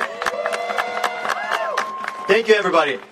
All right, one of the groups that's helped organize this event is the NAACP. You're seeing all these awesome yellow beanies and swag everywhere. They have done an incredible job. And we actually have a member of their staff here today to speak. Let me just bring this up here. All right, we've got Dorian Rogers. Dorian is a graduate student. He's a member of another high court, the Court of Public Opinion, where our voices matter and we're not shut out from the inside of the building. He is the NAACP Youth and College Maryland State President, a member of the Free the Degree campaign, and he's got some great energy. We were already chatting on the side of the stage over here, so bring it up, Dorian, let's do it.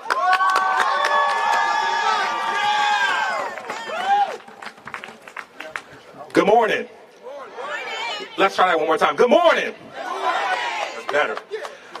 First and foremost, I wanted to remind you guys something, because even though the doors are shut, as we all reminded, let's remind them of one thing. Court is now in session. Let me say that one more time. Court is now in session. Now, Dorian, what do you mean by that? Yes, we're talking about the People's Court right behind us, but there's also one more court that we cannot forget, as it was just mentioned. That is the Court of Public Opinion. And today, I'm here alongside many of you guys, Marylanders, members of different organizations, Americans, and agents of social change, to remind us that it is not only constitutional, but this is the investment to lay the foundation for the next generation. As the son of a second-generation college student, as the grandson of a retail worker, as the great-grandson of a glassmaker, and as a sharecropper, I have to remind myself, especially as I kiss my mother and my grandmother this morning, that I am my ancestors' wildest dreams. And again, that is because, and it wasn't for them, I would not be here. And so, as we are continuing to amplify the voices to remind our justices that it is not only constitutional, we are doing this work to, again, lay the foundation for the next generation. And so, for the justices that are hearing oral testimonies, we hear opposition that says this is a part of the woke agenda. But we don't hear about what keeps millions of borrowers woke at night. What keeps millions of borrowers woke at night is the question of how they're going to put food on the table because they have to pay off their college debts. What keeps millions of parents of borrowers woke at night is their obligation, their duty to provide for their children and put hours and hours of work in to ensure that they are successful, but it continues to add up in debt. What continues to keep Americans woke at night is what are they going to do given their passion to teach, to serve in the medical field, and most importantly, ensure that our democracy, which is by the people, for the people, is most importantly moving with the people. And so when we're here today, I want you guys to remember one thing. We talk about judicial review, especially when we talk about Marbury v. Madison, and you can tell I'm an educator, and I told my students that I was going to be out here and my colleagues, so shout out to them. But I am also a DoorDash driver as well, so I do 2 jobs to pay off student debt. But I do it not just because of black excellence, because that is 364 days a year. But I do it because the mission doesn't just end after my debt is canceled. The mission continues as we work to cancel the intersectionality of student debt. Not just gender, not just sexual orientation, not just disability, but everyday people. Because when I was young, I was reminded by an individual, a president, that ordinary people do extraordinary things. And so the fact that you're out here tonight shows that we, the people, are going to remind our courts that we cannot function without the people. So I know some of y'all are cold, but as our national director has said, we're fired up! Fired up! Fired up! Let's match actions to our words. Let's do it!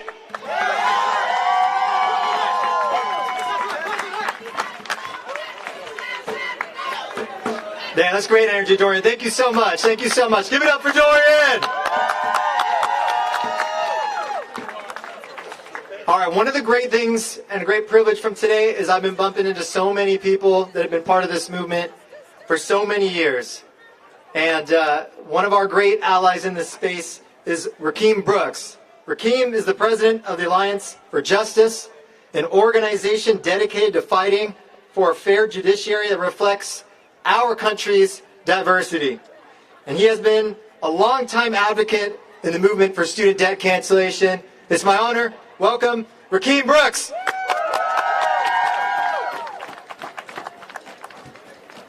Let's give it up for Dorian one more time. That was strong, brother. That was strong.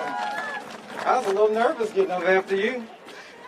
Hey, y'all. Good morning. Again, my name is Rakeem Brooks, and I'm president of the Alliance for Justice. This fight is personal to me. I want to know from all of you, how many of you are the first people in your family to go to college? Present. All right? But here's the question. Were you the first person in your family who deserved to go to college? No. I know I wasn't. My grandmother was brilliant, but she was poor, so she never got the chance to go to college. My mother and father made it a step further. They enrolled in community college and stayed for as long as they could until they could no longer afford it. At least 2 generations of my family were never outfitted with the opportunities they deserved in spite of their talent and ambition. Then came me. Half their ambition and even less of their talent and good looks, I might say, but 100% of their dreams and their hopes. I remember receiving the admissions letter and I could see the shame in their eyes. They were going to have to repeat to me what their parents had said to them. We can't afford it. As they went to open their mouths, though, I said, don't worry. I can take out a loan. And their shame was transformed to hope. Finally, our family's ambition and talent was embraced by equal opportunity, and the American dream was deferred no longer. What none of us knew was that student loans could mean a lifetime of deferrals and forbearance, unending interest-only payments, paying as you go anywhere you go so long as the debt collector can find you, leaving you too poor to buy a home, too poor to start a family, too poor to pursue your dreams of starting a family business, so that the dream you were promised is no longer deferred, but forever mortgaged. Many of us live with our futures mortgaged, assuming it was fair, that that's just the way it was. It sucks, but everything has a price. And then all of you came. We learned actually because of your activism and your work that we were prey, that we were hunted by financial interests and predatory colleges, that they rigged the game, twisted our hopes to line their pockets. They made it so that student debt couldn't even be discharged in bankruptcy. So we said no. You said no. Rather than keep paying, letting other people's mortgage their future, we said this isn't right. America promises opportunity, education promises hope. Loans are meant to be a path to liberation, not a road to servitude. We said we deserve better, and we made the case, fair and square, to our government that they could afford to cancel student debt. President Biden heard us. More than that, he acted because of us. He used the power granted to him to cancel student debt. Middle-class Joe stood up for the middle class. He stood up for the American dream. So why are we even here? That should be the end of it. The people who brought these cases have no right to be here. Trump-appointed judges let this case get too far. So we're here to tell the justices of our Supreme Court, you can't afford to strike down student debt. Because we know the difference between law and politics. We know because student debt cancellation was our political victory, won through petitions, through lobbying, through organizing, and so much more. And it can't be swept away by a court's decision. We're here to remind them that they had better stop because we won't stop. Education is the cornerstone of our democracy, so we can't afford to stop. Not until every person living under our flag can afford to go to college. Until then, we'll keep fighting until every single dollar of student debt is canceled. Every single one, no matter what they do. And when that day comes, when all the debt is canceled, when we win, and we will win, we'll come back here and we'll look them in the face and tell them, we told you you couldn't afford to do this. We told you not to play politics with our future. The American dream still lives, and because of us, everyone can afford it. Thank you.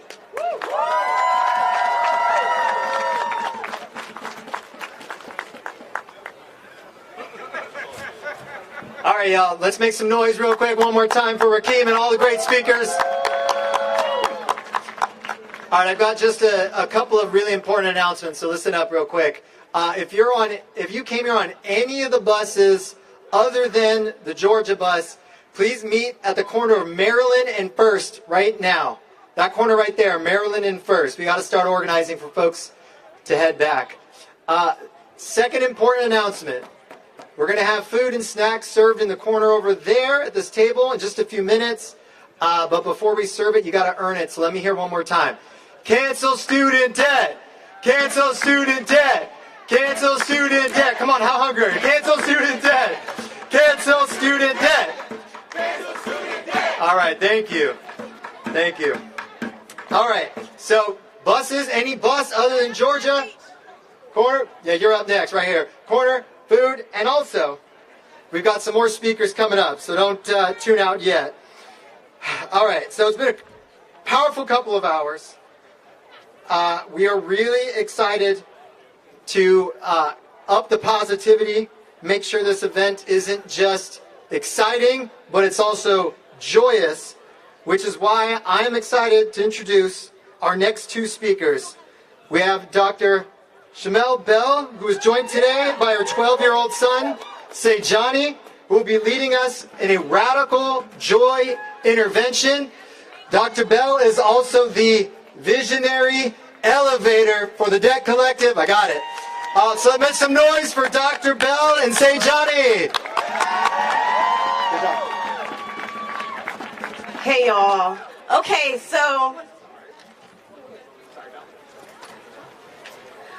I'm Dr. Shamel Bell, mother of Sejani, this brilliant 12-year-old critical thinker next to me that I have homeschooled since kindergarten. And even though I am an educator, a full-time lecturer at Harvard University, come on, I cannot in full faith expect my son to follow my path of pursuing higher education, which left me $250K in student loan debt.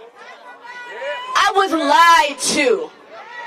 I was sold a myth that in society, once I got my PhD, then I would be able to have upward mobility, that the floodgates to generational wealth would be opened up to me and my son.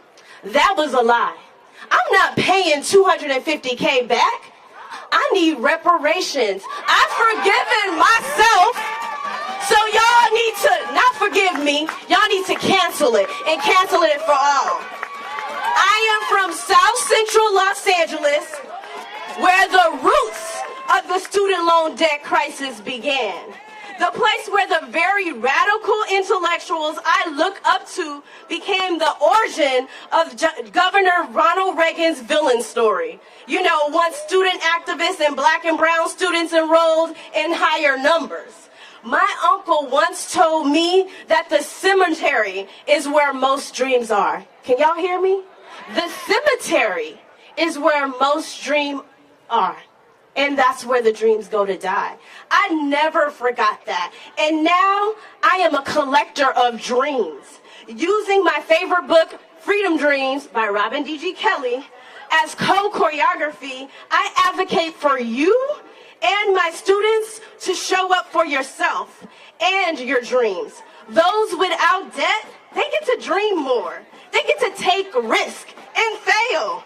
They get to try again. But black women like myself, we are not given the audacity to be mediocre. We're not given to the audacity to dream, especially if you are not neurotypical or able-bodied, right?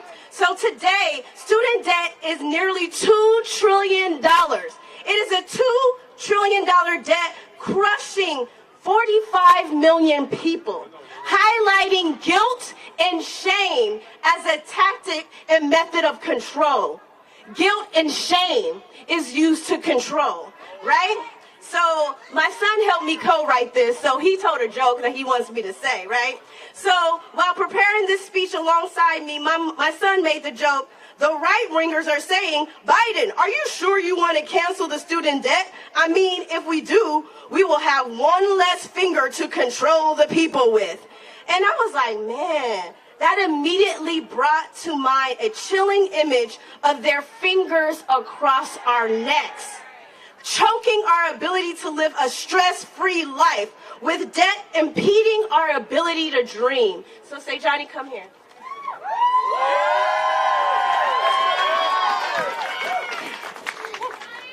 Everyone, please close your eyes and dream with us today.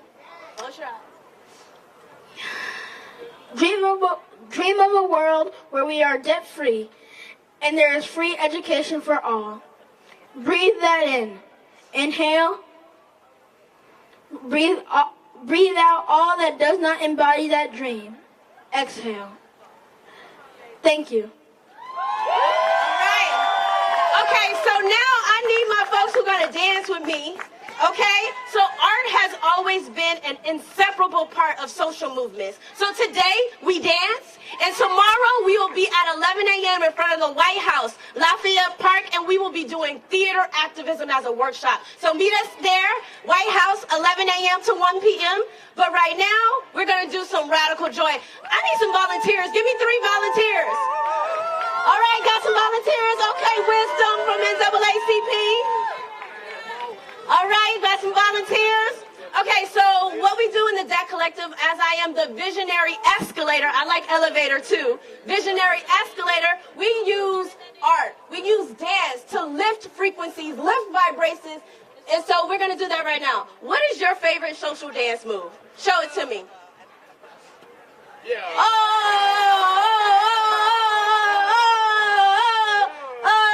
Okay, so what do you want to call that? She calling my... Because we're going to follow it after her. So what's your... Come up here. What's your dance move? Get it, Kim. It's a TikTok dance, y'all. It's a TikTok dance, okay? So show us it. So it goes... And she calling my, like, hold on. Oh, she trying to like, all of my trap phone. Up, down, up, head around. Okay. Out. Oh, that's a lot. Out. That's a whole lot. Okay. Let's do the first time. Okay, what is it again? Everybody, let's do it. And she calling my, like, hold on. She trying to, all in my trap phone. Okay. All right. So one more time. Just go hit, out, hit, up, down, head around. Okay. Yeah, that's what I did. All right, what's your favorite dance move? Come on, Pubby, come up here. Hey, y'all. Okay, yeah. I like, what's my favorite dance? I don't know. I like to hear that. Shake that. You know, that's a good one right there. Okay, everyone. But if you ain't got no rhythm, like, everybody can't do, you gotta have real rhythm. We got rhythm. We're going to say N5, 6, 7, 8.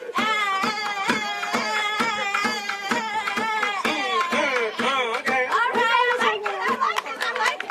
All right, who we got? What's your favorite dance? I'm a little old school, so you know, you gotta be.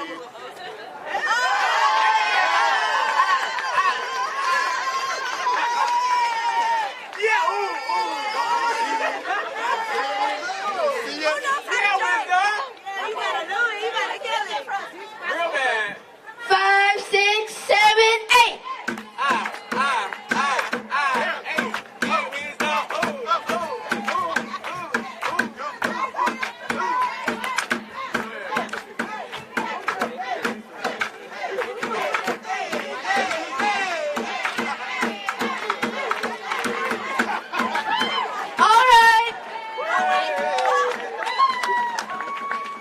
I'm almost 40, y'all, because you know my knees. All right, thank y'all for dancing with us. We're out of time. See you tomorrow at the White House, Lafayette Park, 11 a.m. We the liberated people of the debt collective. He knew that a way for our people to get free is to be educated. Now, the same young woman, my mother, who he put through school, has $125,000 in Parent Plus loans in combination of from me and my sister. She pushed me and my sister through to go to school so we could take on the same lessons that she was taught, and she allowed us to go to our preferred universities versus other routes. And specifically, something I was mentioning earlier is for kids that are trying to become like marine biologists in Virginia, which at the time that's what I was doing. Virginia has 2 schools, and I think only one of them is public, which is Old Dominion, that offers a marine biology degree. So they actually have a partnership with South Carolina, so kids can go down there to go to school and get education in STEM. And I think black women in STEM is super important, but they should have much more options than just one school or the private options. That being said, I did go to Florida International University and graduated with something completely opposite, like Marcus was saying earlier. The struggle of parents carrying Parent Plus debt is a point that's not mentioned enough, especially for black folks that are working out of generational debt and working their way into generational wealth. As a law school applicant, I'm currently standing on the $75,000 of undergrad debt between my mother and $12,000 that I was told from a student advisor that I needed to take at FIU unnecessarily. My mother's only option for any forgiveness is limited, even with the help of President Biden's efforts. Gone are the days of college being affordable for the lower middle class. The student debt crisis is a much wider range than we perceive and talk about, and it's much more inclusive. And I think when we talk about points about intersectionality, these points of black women getting education should be centered in the forefront. From people like my grandfather to folks like my mother or I, higher education should be an achievable right, not a far-off dream. Once again, an achievable right, not a far-off dream, like it once was when my grandfather started school, or stopped, therefore. He always used to say, what we do as a family becomes what he is. So far, with my aunts alone, my grandfather has become a teacher, an international lawyer, Juilliard-educated choreographer, an army nurse, a chef, and I'm just trying to add on to the list and make him a lawyer for the Black Liberation Movement. Thank you, y'all.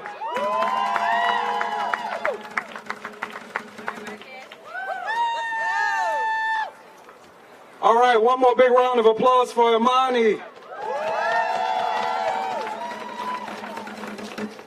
Fun fact, as a native of our nation's capital, the residents of Washington, D.C. actually have the highest debt per borrower rate in the country. So when we talk about issues directly impacting black and brown people across the country, they most acutely impact black and brown people right here in the nation's capital, in our backyard. So I want to thank you, Imani, for speaking to that story.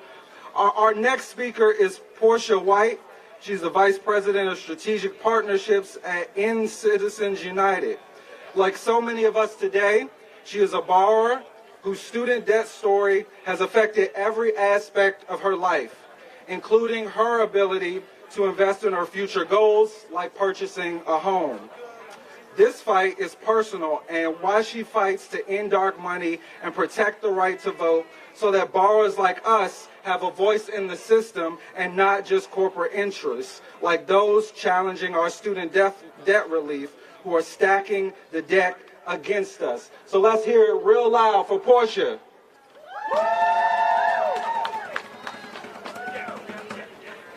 Hey y'all. I'm Portia White, Vice President at Citizens United, Let America Vote. And at ECU LAV, what we're doing is fighting to end dark money and protect all of our freedom to vote, because that's how we ensure that we, as a people, have a voice in our system. That's how we get to have decisions about working people and how we should all be getting debt relief from student loan debt, right? Whether the system is going to work for all of us or whether the system is only going to work for corporate special interests and dark money extremist groups. Today, there are millions of Americans who need this relief now. Many of them are women, many of them are black women, many of them are black people, and they're demanding that now we get relief in the form of student loan debt relief, right? I'm a borrower myself, like you said earlier. I know that my student loan debt has affected my ability to live the American dream that we're all promised, including buying a home. And as all these speakers have also said today, we know that this student loan debt cancellation is legal. It is just, and it's necessary now.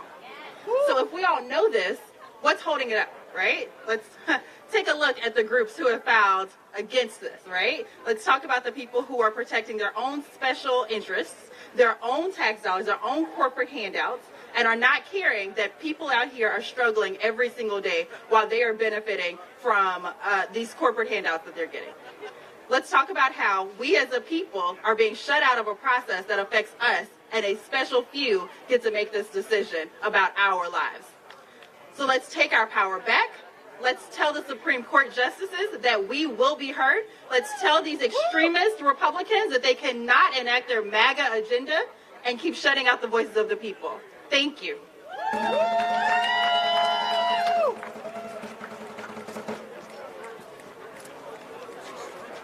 Good afternoon, good afternoon. Good afternoon.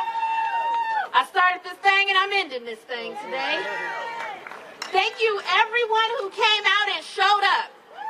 We stood for not only ourselves, but for the 40 million student borrowers across the country.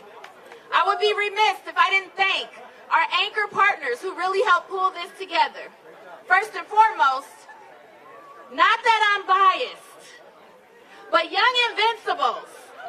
Where you at? Satra, come. Satra has helped lead this thing from start to finish when she had only worked for our organization about 2 weeks before I said, hey, we're doing this thing. And I need you to lead it. Student Borrower Protection Center, Aisa, come on, honey. Let the world see you.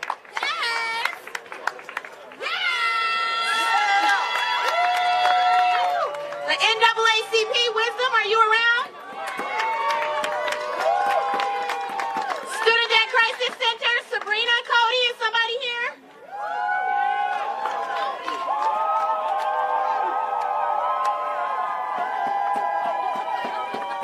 And I also forgot Amari from the NAACP. Where are you, Soror? Because if there's one thing that's happening, it's going to be deltas in the room when things are going down, okay? Who else have I forgotten here? Oh, we the 45? Melissa?